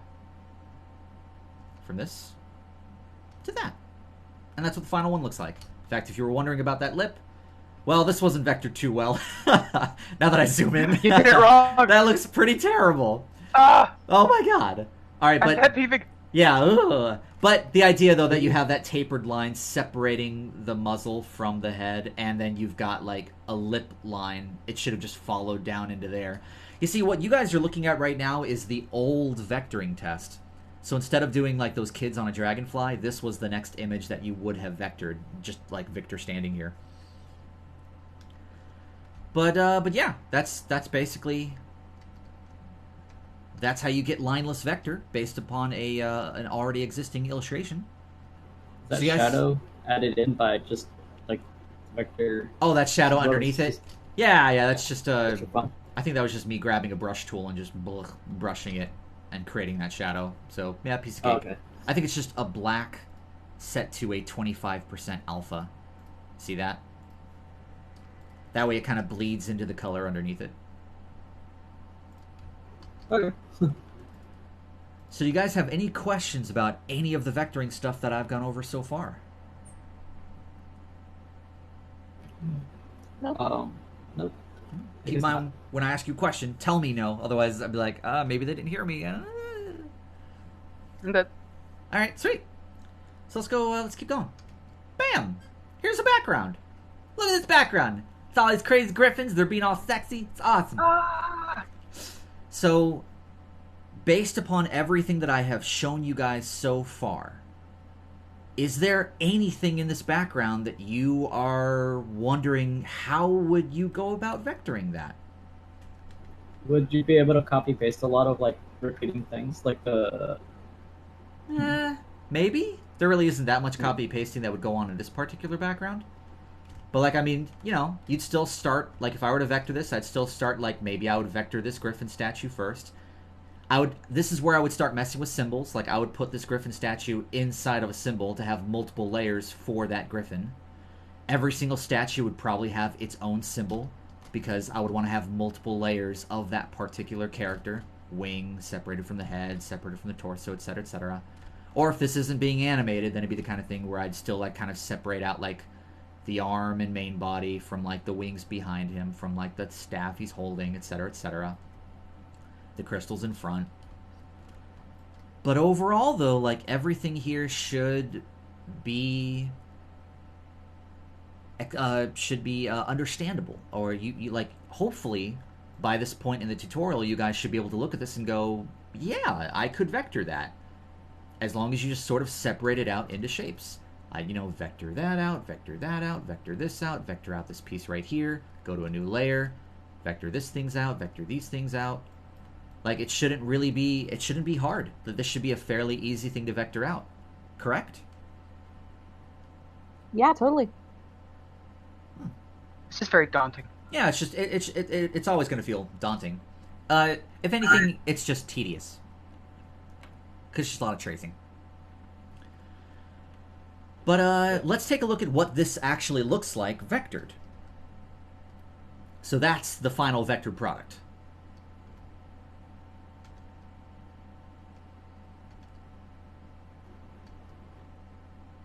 Pretty Very cool, cool. right? I was wondering what those little things at the top, next to the arches were. Those lines. Oh, those are just like vines.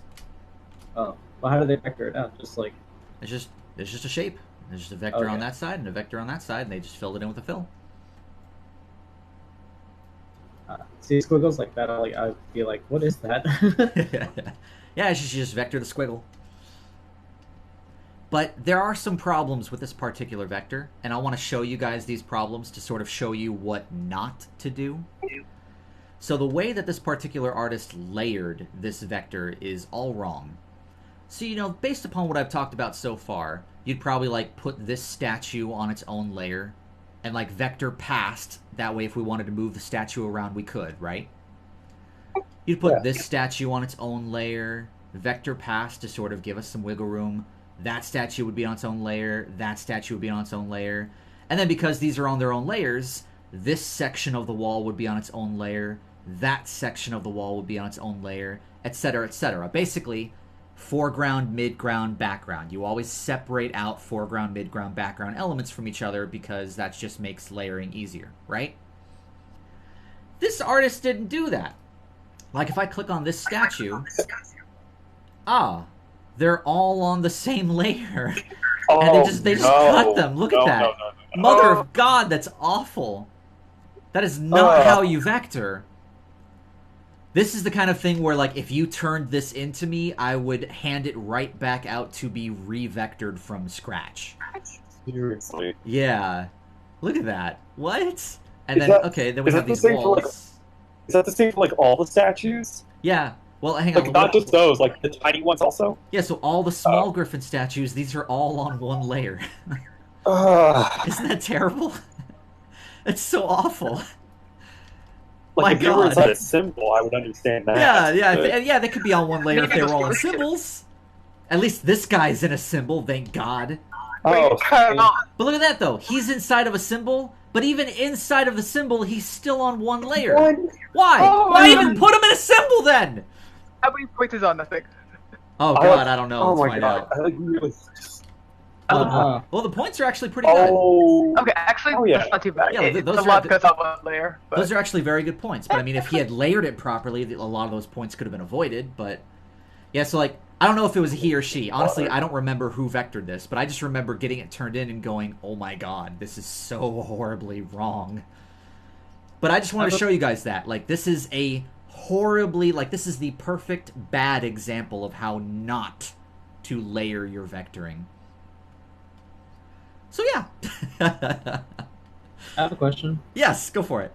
How often would you allow people to like do the gradient thing that's going on there? The gradient? I mean, yeah, because I see some gradients in there. Oh, yeah, there's like back for here, black there's colors, a bit or- of gradient over here. Yeah, there's a bit of gradient right there. Yeah, Normally, would when you guys prefer- are vectoring and coloring something for the first time, I actually prefer that you do not use gradients at all. I would rather you have flat color. Because, as we're about to learn here in a couple minutes, gradients are part of lighting and shading a work of art. And I don't want you guys lighting and shading your vectors unless you've been approved in coloring. Vectoring is not coloring. Vectoring is just vectoring. I don't want you guys to worry about coloring. Like this background right here, this is not colored. This is just a vectored background where they kind of plopped in their own colors to sort of make it feel a little bit nicer. But overall, though, like, this is so not lit or shaded, we would have to hand this off to a color artist like Crescent to basically redo all of the lighting and shading for it. So that would be my answer to that. Not bad. Okay. I'll see if she does it. So yeah, so just to sum up real quick, vectoring something like this, vectoring is always going to seem more complicated at first. It's always going to seem more intimidating at first, but you shouldn't be intimidated. As long as you break it down into layers, focus on foreground, midground, background, and just kind of focus on doing line by line, shape by shape, you will create a final vectored work of art. Even if you're doing lineless, like set your line to hairline and just kind of be very smart about how you layer things and about how you go about creating your curves, and you can get a lineless work of art vectored. Same thing with the background. There's nothing different here. Artwork is always just a series of lines, and as long as you can create those lines, then you can create any vector in the world. There's nothing to stop you from going from something like this to that. So, this basically ends the first part of this tutorial. Don't worry, there's still more to go over. But as far as creating shapes and vectoring out artwork, all of you should have a pretty solid understanding of how to do that. Does anybody have any questions before we continue on? I don't think so. Nope. All right, sweet. Stay here. All right, well, in that sense, let's go further. So let's say that we now know how to vector. We now know how to create a vector of flat color of all of our stuff. Of any illustration out there, we can vector it. It might take a while to do it, but we can do it. Let's talk about how to polish vector, how to push it to that final professional grade where it's ready to be posted on social media and stuff like that. And what I'm talking about is lighting and shadows. Now, there are many different ways of creating lighting and shadows, and I'm going to go over a lot of them. But I want to start with the 3 basic ways. And these 3 basic ways can pretty much service you forever. Like, no matter what you're doing, you can pretty much use all 3 of these different methods, and they'll let you cover everything. Now, there are more advanced methods beyond these that allow you to sort of cheat, and I'll go over those, don't worry. But let's start with these 3 basics. So method 1 is gradient fills, and that is you are using the gradient tool in Flash to sort of create the illusion of lighting and shading. So we got 3 balls here. Let's pretend that these are not circles, these are spheres. And there is a light source up here shining down on these spheres. How can I light and shade this using just gradients? Well, it's a symbol. let's double click to go inside. So I've got a layer that says shape, and that's just basically this wet art of this shape. So let's use a gradient fill to sort of make this feel more three-dimensional. So what I'm going to do is I'm going to grab my gradient, my radial gradient specifically, and I am going to, let's do this first. Let me set this gradient, or this color, to a different color than white. Like, let's just go for, let's go for a very bright red. Okay? So I'm starting with this bright red, which is pure, like, 0% hue, 100% B, like, absolutely the brightest possible, most saturated red you can possibly get to. Now what I'm going to do is I'm going to create a new layer, and I am going to copy that circle onto this layer. So this is the exact same circle. Now, while I've got that selected, I'm going to go to a radial gradient, and I am going to set this to, well, actually, I'll keep it on black. I'm going to set this one to also black, and this black over here I'm going to put down to a 0% alpha. This black right here I'm going to put down to a 50% alpha. Now I'll grab my gradient transform tool and mess around with this gradient. And I might go ahead and increase the size and move it up over here. And then what I might do is I might start tweaking this to sort of get that sharpness that I want from that gradient. See that? Maybe kind of turn it a bit. And then maybe I'll take this and I might raise this to like a 75%. Maybe a 60%. And there we go. So now I've got a nice shadow on this sphere. And it's bleeding into the red underneath it because I set it to an alpha. So it's just adding dark red over it. And I might rename this to shadow. Now I'll create a new layer, and I'll do the exact same thing. I'll grab this original shape, copy it up to here. It's the exact same red shape. And I'm going to do the same thing. Radial gradient. But now what I'll do is I'll toy around with it a bit. I might take this one over here, and I might go to a light yellow. Put that to 100. Then grab the exact same yellow. Put that to 0. And then I might grab this and start tweaking with this shape. Maybe shrink that down a bit. And then what I might do is I might grab that, take this yellow, and put the yellow to like a 50%. That way it's just a yellow light that's sort of bleeding over the top of this green.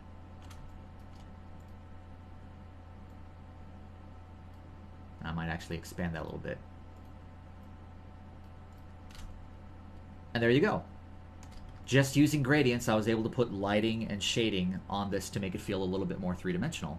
And what I could do is, because I did the lighting and the shadows using alpha, if for whatever reason I want to change the color of this to, I don't know, maybe green, the lighting and the shading will follow that green. And if I want to make the shadows darker, well, I can just grab this shadow, and maybe push it up to like an 80%. And maybe I can even push this out a little bit, make the shadow actually cover more of it. And then I can actually put a shadow underneath this to sort of make it casting a shadow. So just through using gradients, I am able to manipulate the three-dimensionality of this object. Maybe I'll take this, and I won't make it a yellow light. Maybe I'll make it a red light. Although red light doesn't look too good. Let's go for a white light. There we are. There we are. It's just another way of making that feel a little bit more 3D. I actually want that shadow to be a little bit more crisp. There we are. So that's just another really great way that you can use gradients to push the subtle effect of lighting and shading to make something feel a little bit more three-dimensional. Let's talk about using the additive method. So these two methods are very similar, the additive method and the subtractive method. The additive method is all about adding on to an already existing shape. The subtractive method is all about erasing and subtracting from an already existing shape. So let's use the additive method to create, once again, lighting and shading. We have the exact same shape. Let's go ahead and set it to another color. Let's go for like a blue, like a dark blue. And let's create a new layer. Let's call this shadow. So the additive method is all about adding. So there are several ways that I can go about this. I could take this shape and copy it. Come all up here, Control-Shift-V to paste it in place. I've got the exact same shape. And now what I can do is I can take this shape and grab my brush tool, set my brush tool to paint selection, increase the brush size, lower this down to a darker version of blue, and using my Cintiq just kind of carve out what I believe a nice shadow would be.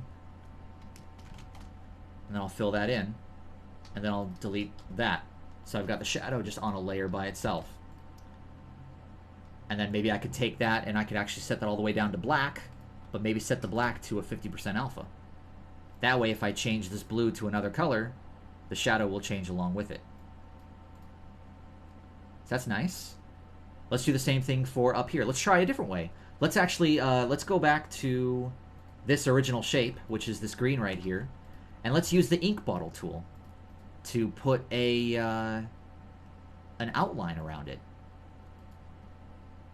which is kind of hard to see because it's red.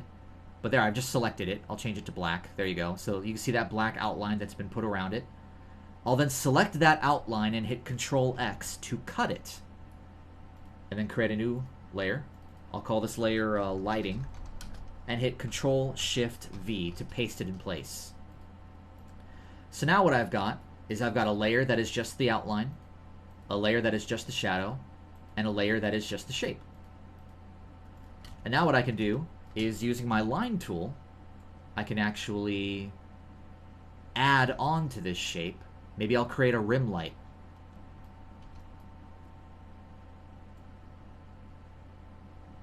Like that. And I'll grab a yellow, set that yellow to like a 25% alpha, and fill that in. And then I'll delete everything. So now I've created sort of a rim lighting on there. So that's the additive method. The additive method is all about taking an existing shape and then adding on to that shape to create stuff you want. But it only works when you are copying and pasting in place. Like if I were to try and create this rim lighting without that technique, and I was just like, oh, I'm on a rim lighting layer. Okay, well, I'm going to vector out this curve right here.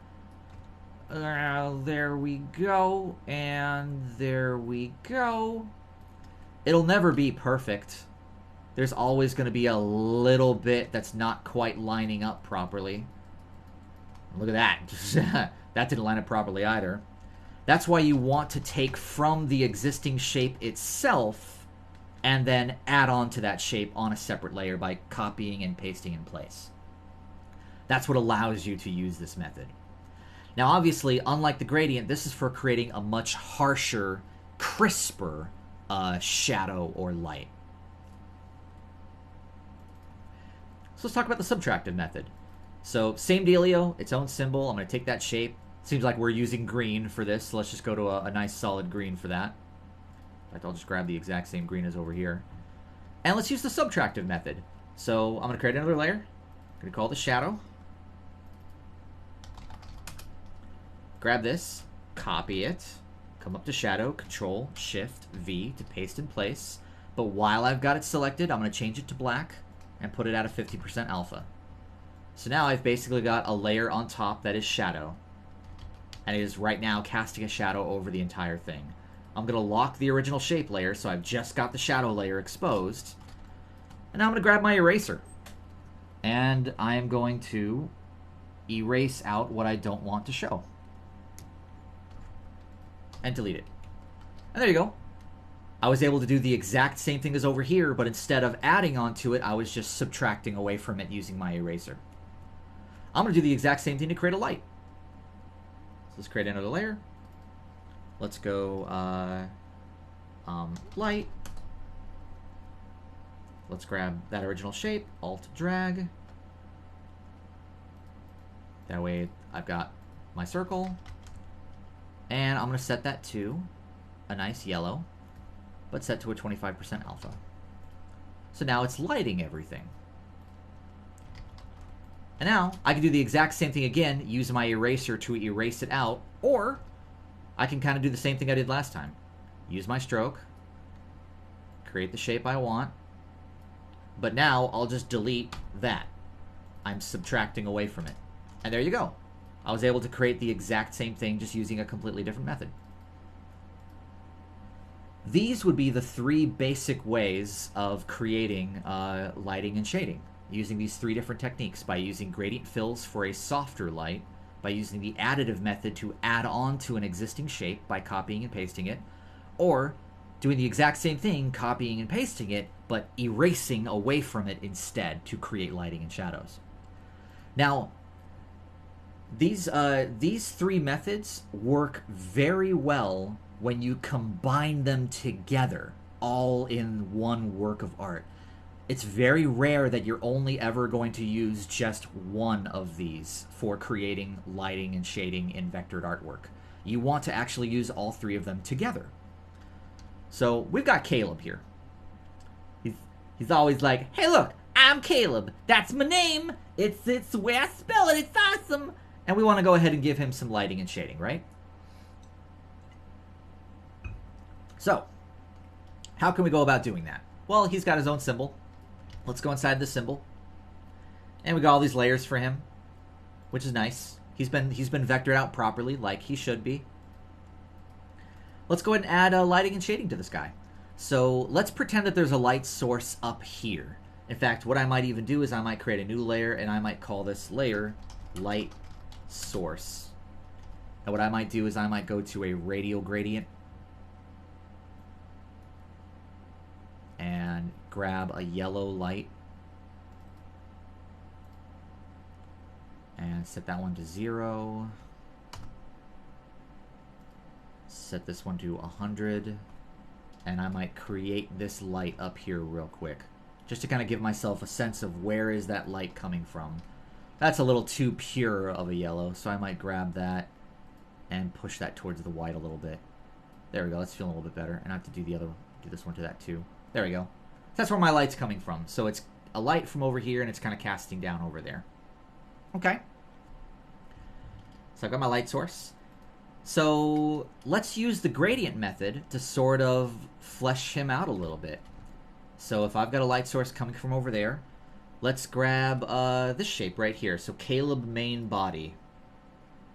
So what I might do is I could just edit the actual artwork itself, but I don't want to. Let's go ahead and just let's do this. Let's go selecting everything, copy, create a new layer up here, and we'll call this Caleb Shadows. Control Shift V, and then change the color randomly just so that I can get it all to that. I'll set it to black at a 50%. Although that doesn't really matter, because what I'm going to do now is I'm going to grab my radial gradient, and I'm going to set this to black at a 0%. Set this one to black at a 100%. And then I'm going to go ahead and fill this in. Grab that gradient transform tool. I'm going to put it over here because that's where my light source is at. And wow, I've never had it disappear over there before. That's a little weird. Let me just go ahead and shrink that down first. There we go. And now I'm basically controlling that lighting and shading. I like to get it so that the circle is all the way to there. And then I mess with this stuff over here to kind of get it to where I need it to be. So keep in mind, it's supposed to be subtle. So let's take this and let's put that down to a 50%. Maybe I'll sort of move that over there. Kind of shrink it a little bit more. Try to get this finessed to where I want it to be. That's feeling pretty good. So there to there. So it's subtle. Gradients are supposed to be subtle. They're not meant to be very, very detailed. Gradient is just supposed to get you started. Don't like what it's doing to this tail, though. See, what I might do is I might just select the tail, which I can do by coming over here, vectoring that real quick, just so I can select the tail by itself. And then I might ever so subtly tweak that. That way I can grab this tail, and now I can just change the tail without affecting anything else. See that?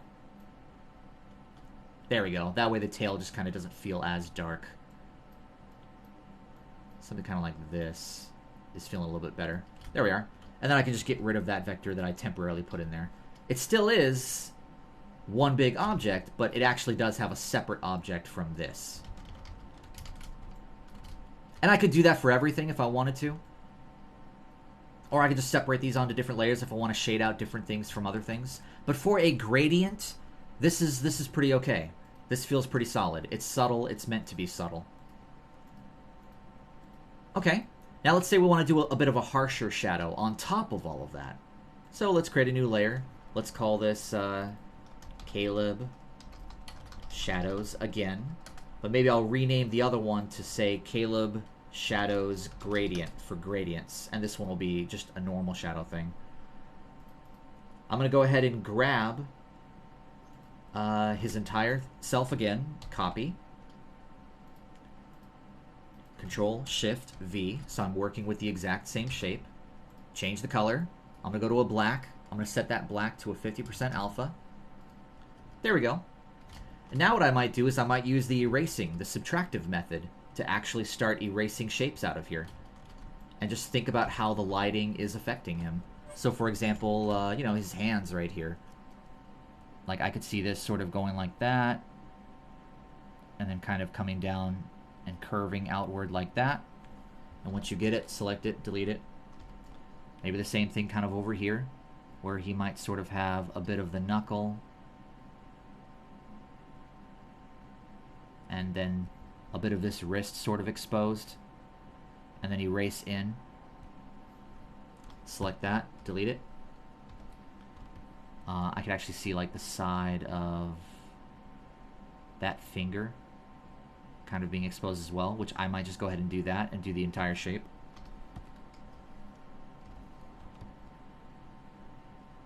I could see the top of the sleeve kind of being exposed as well. And then likewise a little bit of his shirt right here, and then it would probably come down to here. And curve around a bit.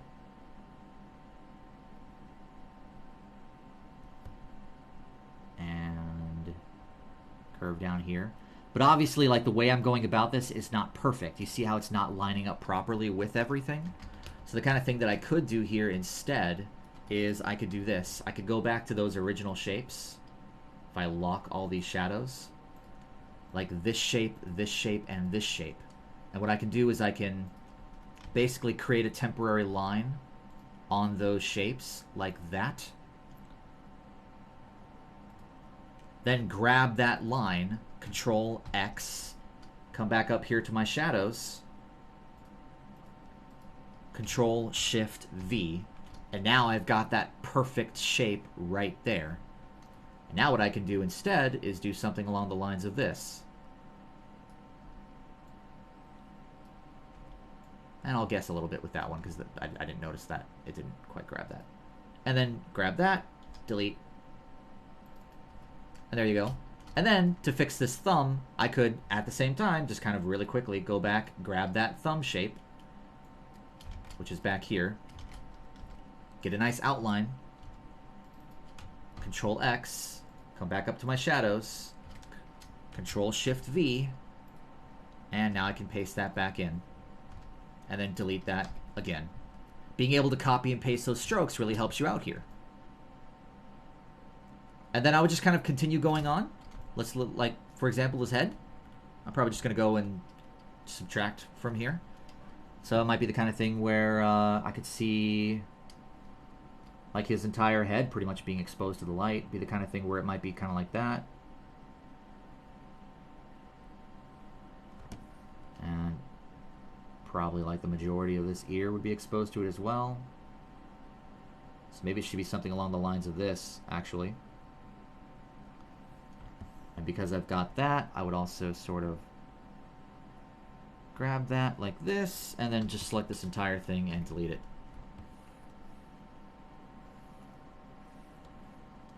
And then come over here.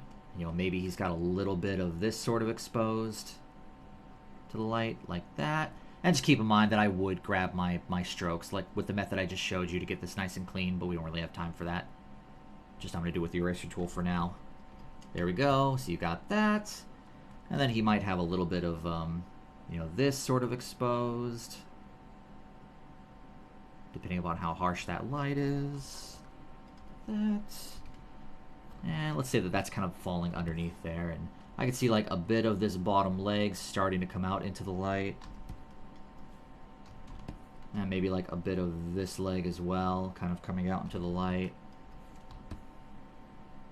And that's not feeling too bad. Like that's okay for now. And then what I could do to sort of ease up on this sort of really harsh shadow is I could once again grab a radial gradient, get that radial gradient really nice, fill this in with the radial gradient, grab that radial gradient, and I could tweak it. Maybe I'll put this back over here and sort of soften it up a little bit. Kind of like that. See that? The harsh lines are still there. It's just not as harsh because I've got a gradient on top of there now. Let's say I want to do something else. Let's do some rim lighting. Keep on adding to this. Really make him feel even more fleshed out. Let's call this lighting rim. So this is, once again, I would unlock Caleb here. Grab all of Caleb, copy. Come up to my rim lighting, Control-Shift-V. And now what I'm going to do is I'm going to set the entire thing to a light yellow. We'll put that light yellow to like, I don't know, 30%. There we go. That way he's being lit. So I just got this lit version of Caleb over here. And then I might also put a stroke around the entire thing. And now what I can do is I can actually play around with having rim lighting coming from the light. And now I'm just basically creating vector. Something kind of like this. Maybe it's the kind of thing where this might kind of go like that and then come back down to here and then kind of go like this.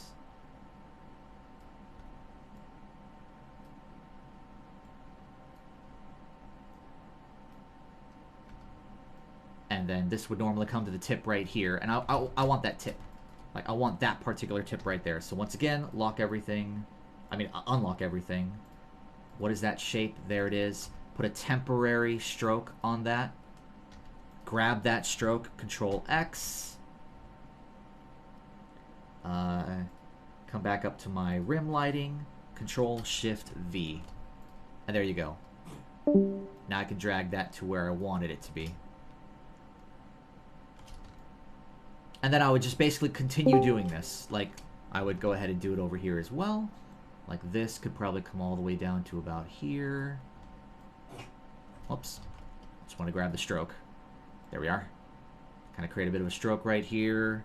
And that would, of course, like come all the way down to here.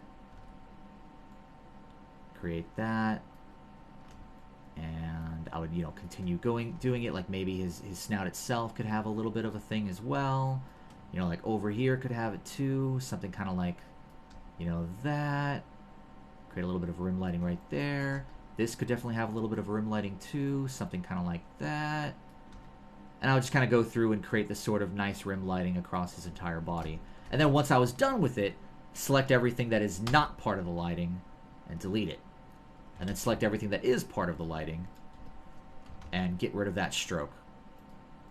That way I sort of have a very light rim light on top of everything. But maybe that's too light. Maybe I want to grab this and actually change that color to like be more of like a 75% alpha. There you go. It's a lot lighter now. So that way I'm creating a nice rim lighting effect on his body to go with the shadows.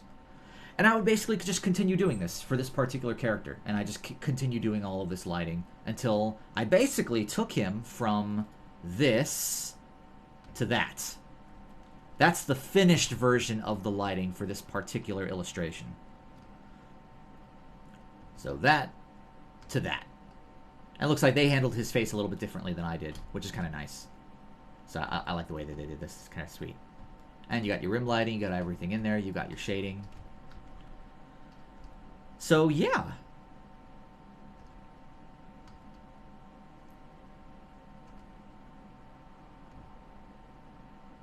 Do you guys have any questions about using these gradient fills, additive, and subtractive methods to basically take a flat work of art and flesh it out with lighting and shading? Nope. You would probably just do one layer for each part of that, right? Yeah. Would... Just like what I was doing. I was doing one layer for each thing. Like if we jump inside of this, how'd they handle it? They have a highlights layer, which is this, right? So that was the way that I was doing it. They were just creating the rim lights. They've got a shadows layer, which is this, which is once again the way that I was handling it as well. It's just one shadow. It's got a gradient added to it.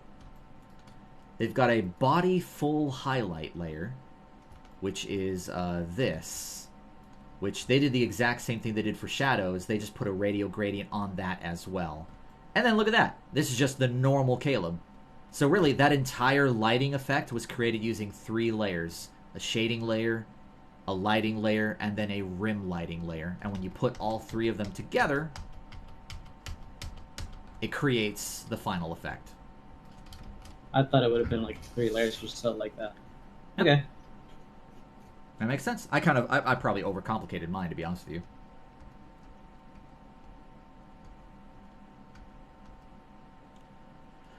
So the nice thing about this this lighting and shading method is that it works really well for artwork that is not moving, non-animated artwork. So for example, if you're doing a character illustration like Caleb here, or if you're doing a background. So for example, let's take a look at an entire background from start to finish using all of the methods I've shown you guys so far. So here's an illustration. This was drawn in Adobe Flash, but it could have just as easily have been drawn in Photoshop or Paint Tool Sci or any other programs that you guys like using. But it's just an illustration. It's just a drawing. It's all drawn. They got everything drawn. It's pretty sweet. It's very nice. It's a good job. It's pretty awesome. So this drawing was handed off to a vector artist who then, using the methods that are taught in this tutorial, using the line tool and everything, just kind of went through and vectored everything step by step by step, filled it all in with some color to basically take it from this to that.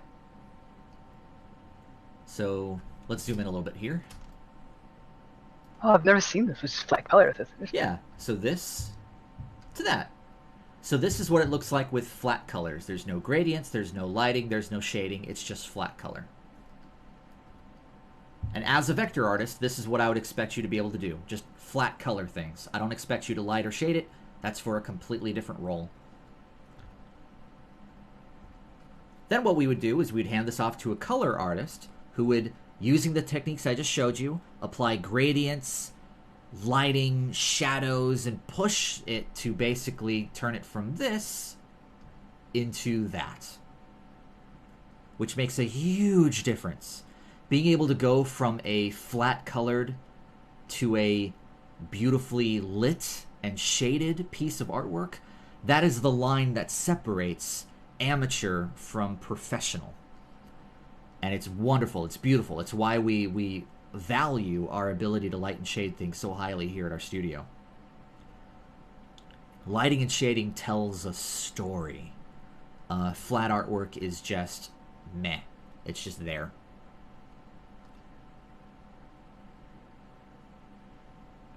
So showing you this, if I were to tell you guys to vector this work of art and then light and shade this work of art, do any of you have any questions about how you would go about doing that? How many layers is it for that one, for the lighting and shading? Oh, that's a good point. I wonder how many. There's a lot of layers here. Yeah, let's I was see. wondering if you would, it was all Alligator. separated or... Let's see. Well, first off, there's a mask. Let's turn that off. Alligator highlights. So all the alligator highlights are right here. Alligator shadows. So yep, there's all the shadows. Okay. It looks like they separated it depending on if things had similar lighting. Like, Yeah. probably the buildings in the same Well, I area think they probably have the separated same... everything out by foreground, midground, background as well. Like, I think that Yeah. houses front shading. So here's the shading for the houses front. Main character. Oh, that's the shadows underneath them. Main character shadows. Oh, there's the ray of light that is creating that beam. So they separate it out into a wide variety of layers. Like, you always want your shading and your lighting to be on layers separate from your main character. That way, if I were to turn off all of these shadows and lighting, it would go back to just being a normal, flat work of art. Like, when you light and shade something, you're not actually messing with the art itself. You're just adding layers on top of that art to create the lighting and the shading. Yeah. Okay. Yeah. So with that being said... They use symbols too, which is a good way to, like, you can adjust the alpha and stuff like Yeah, that. exactly. Yeah, putting them in symbols is pretty smart. Okay, so let's dive a little bit into how do we light and shade animations, because obviously, well, maybe not quite so obviously, like a lot of the techniques that I've showed you for lighting and shading so far cannot be applied to animation because it just takes too long to do it frame by frame. We drive ourselves crazy. This works really well for a still wallpaper image or a still image of a character, but we can't go through that entire complicated process for every single frame of an animation. It's impossible. We don't have the budget or the manpower or the time. So how do we create lighting and shading for animation? Let's take a look at a couple examples.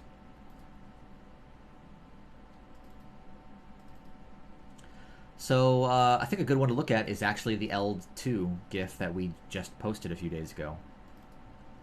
So this Eld2 GIF has lighting and shading on it.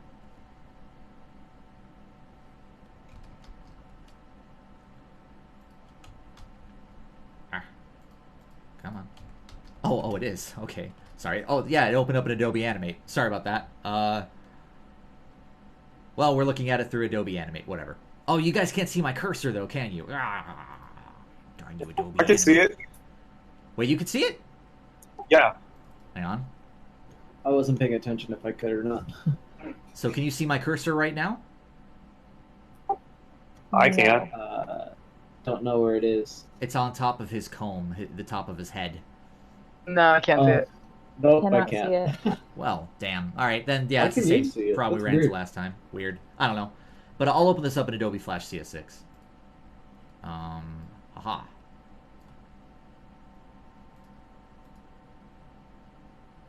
That is really weird.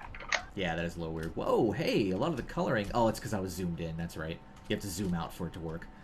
It's so freaking weird. So, yeah. So, how about we look at just the way that I colored the background by itself? Because even though the background doesn't move, I actually did a lot of cheating for coloring this. So let's turn off Elder. And let's jump into this background layer here, which is... Oh, it's actually all these layers here. So let's just unlock all these. So this background has a paper texture over the top of it to create that paper texture feel. Now that paper texture is a movie clip set to a blending mode of overlay with an adjust color to lower the saturation down. So if I were to get rid of all that, turn the overlay to normal, turn the saturation back to 0, that's what the paper is. But when you put that blending mode, when you lower that saturation down, it desaturates it. And then when you set it to overlay, it basically adds that paper texture to any artwork beneath it, which is how we get texture inside of this program. Now, the lighting is a completely separate object. See that? All it is just a... If I double-click to go inside, this is just an oval with a radial gradient of a light green of 100% going to the same light green of a 0%. That's all it is. But, because it's inside of a symbol, I was able to take that symbol and set the symbol itself to overlay. If I put it back to normal, it's going to look like a normal light green like it was. But overlay actually blends into all of the colors underneath it, which makes it seem more like these crystals are lighting up the area around them. It's a movie clip, right? Yep, it's a movie clip symbol, exactly. I don't know why when I zoom in like that, it sucks. Let's look at the crystal itself, because the crystal has a glow on it. Now, at first glance, it would seem like, okay, well, I just colored these crystals to make it seem like they had a glow. Nope. If I go inside, there's actually a glow layer that's adding a glow onto these. This is the way that I originally colored these crystals. Just completely gray with no color on them at all. But then what I did is I created a layer that is that exact same... Oh, here's what I did. I took the exact shape of those crystals. See that? And I put those inside of their own symbol, set the blending mode to overlay once again. And all I did inside of that is, this is just one solid shape with a more complicated radial gradient inside of it, with actually 3 parts, going from white to green to a 0% version of that green. And that's all it is. It's just a radial gradient that's bleeding into this crystal shape. But because it's only bleeding into the crystal shape itself, it's only going to be applied to the crystals themselves. And it doesn't affect any of the environment around it. So that was just a really great way for me to just light up these crystals and give them this sort of green glow without actually having to put all that green glow in there manually, step by step. I was able to do this in like 60 seconds. Trying to get these all colored to perfectly match that would have taken me forever. That would have sucked. Overlay is amazing. Overlay is one of the best blending modes you could possibly use, whether it's in Flash or in Photoshop. Overlay is fantastic. If I set it to normal, that's what it looks like, and it looks like crap. If I set it to overlay, bam, it bleeds into the crystal, which makes it look really cool. What about the shading of the environment itself? Well, that's another overlay. What that is inside of this midground layer, inside of it, I've got a layer on top of everything, which once again, just like I showed you in the previous part of this tutorial, is just that exact shape copied and pasted, but that shape has a gradient of just a pure black going to a 0% black. See that? So I can basically adjust the lighting of this environment just by moving that gradient around. So that's how that was handled. And almost every single object has a gradient on it in some way to basically change the lighting of the environment. If I open that back up in Adobe Animate where the colors aren't glitching, I could show you. So this entire environment, all of the shading was handled in that exact way. Where all it is like, alright, let me lock the paper texture. So, you know, here we've got this grass right here. Double click to go inside the grass. And look at that, it's got a layer on top of it, which is just that exact grass shape with a radial gradient on it. And then if I double click back out, see how inside of this it's actually like a weird purple? But outside of it, because this is a movie clip symbol, I was able to apply an adjust color property where I changed the hue to a 115, which is what made it look kind of greenish brown right here. So that's where symbols come in really handy. That's where those movie clip symbols are really handy. So that's how I was very easily able to tweak the environment. But let's go back to the matter at hand. How did I add lighting to this animation? Which, if I swift out right now real quick, you'll be able to see that there's an actual lighting on the effect itself. It has a green glow. And the character himself actually has a lighting that sort of follows him around. Well, here's how I did it. Let's go inside of this character animation. Let's turn...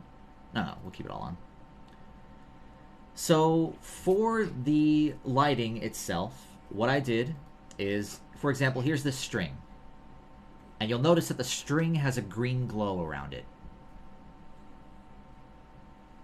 And there's actually another glow. Here's a secondary glow. So there's actually 2 glows that are building off of each other to create this final effect. So the first way that I went around it is every single frame of this string is a movie clip. Every single one is a separate movie clip.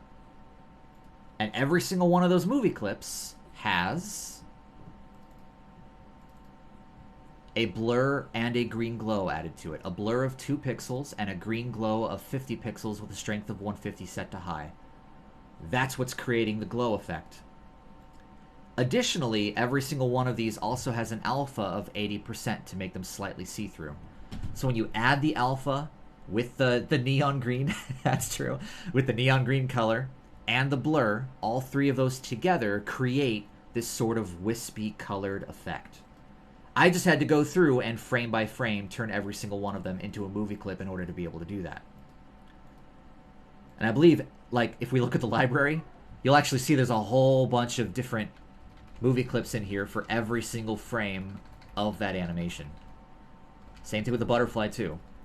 Like when we get to the butterfly and the butterfly becomes glowy, which is this right here, there's your butterfly and it creates the glow.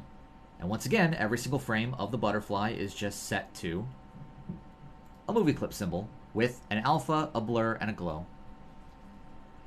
But additionally, aside from turning every single one of them into a movie clip, what I also did is I animated an actual just glow shape by itself. And that glow shape is just moving around the screen frame by frame. All this is just a glow. And that is just a shape inside of a symbol that has a radial gradient on it. And I just animated that going around frame by frame, following the object. See that? So when you combine all of those together, it creates this really nice... Ooh, don't want to show you that yet, because that's... It creates this nice effect that has a nice glowiness to it.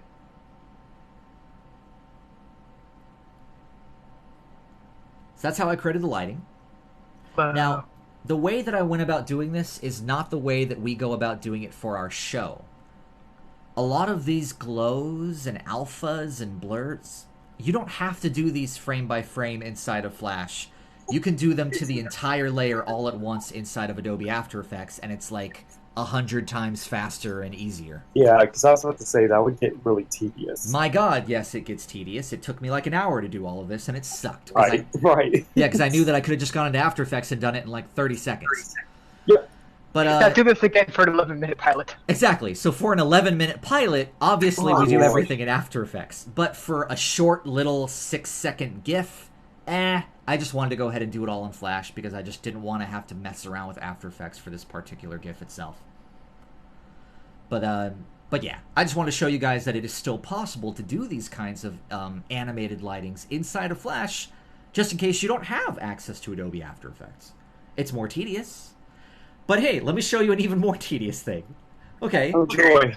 So we've got our character.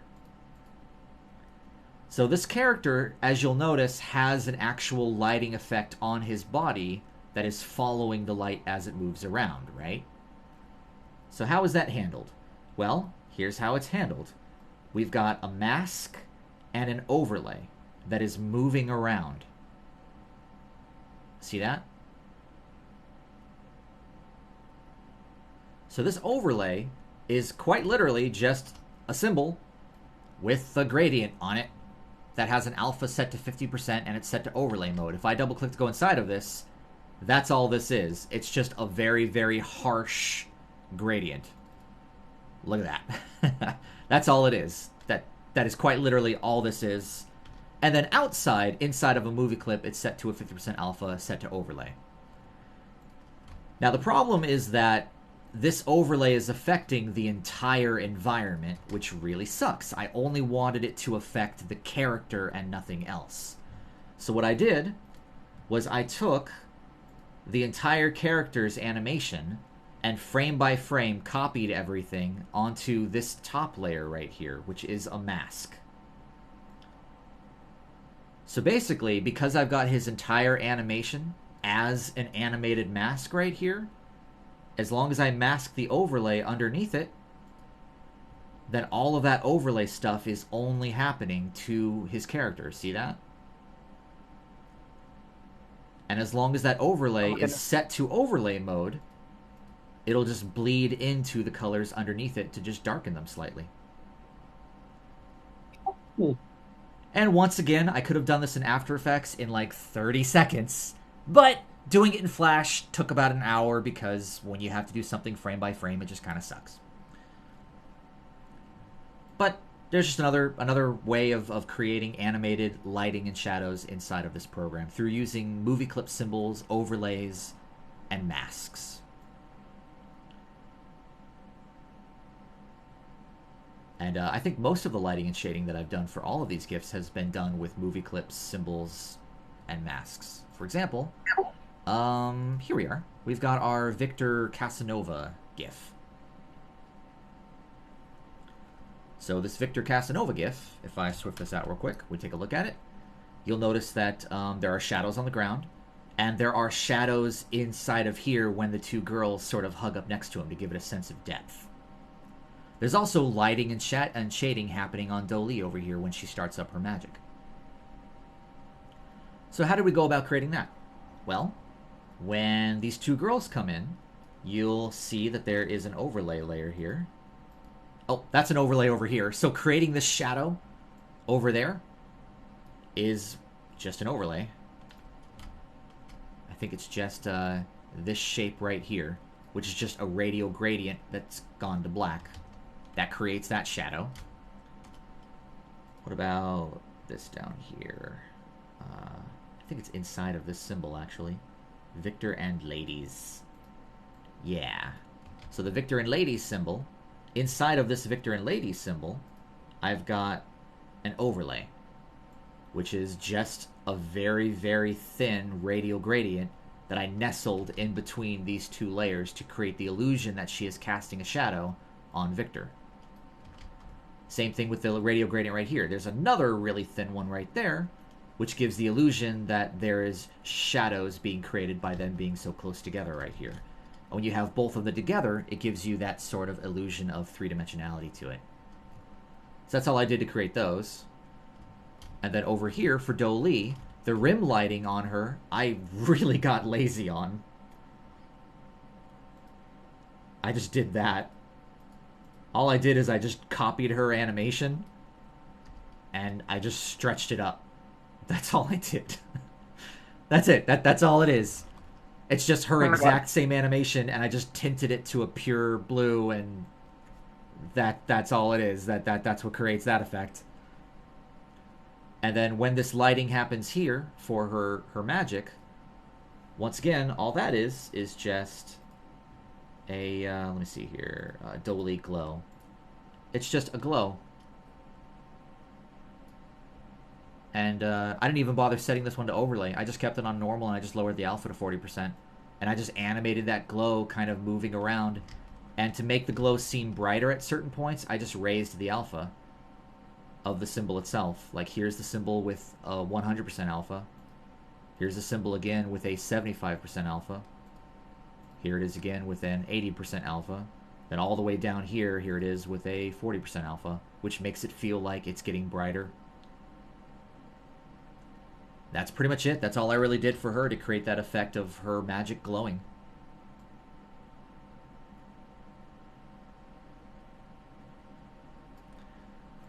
You can go even cheaper than that.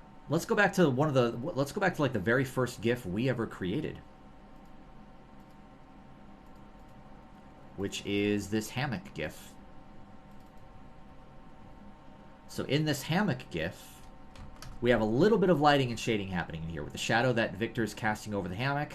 And then when Melody pops up and disappears, she kind of has a bit of a shading on her where she goes dark. And then starts from dark and goes light. So how do we do that? Well, that's pretty easy. If we just find Melody's symbol here, or Melody's layer, all we did is we just took her symbol, lowered the brightness by negative 25%.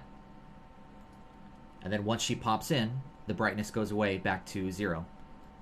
And then when she goes away, it goes from a 0 brightness to a negative 15% brightness to a negative 50% brightness. And that gives you the illusion that she's actually disappearing behind something.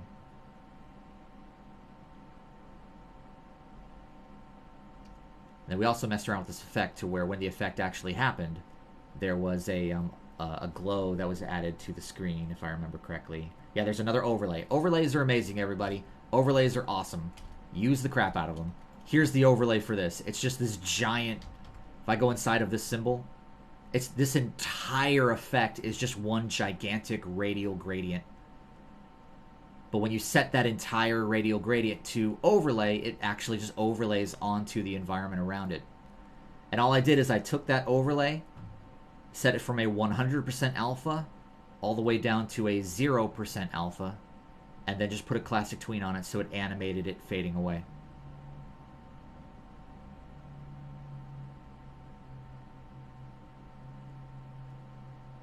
So yeah.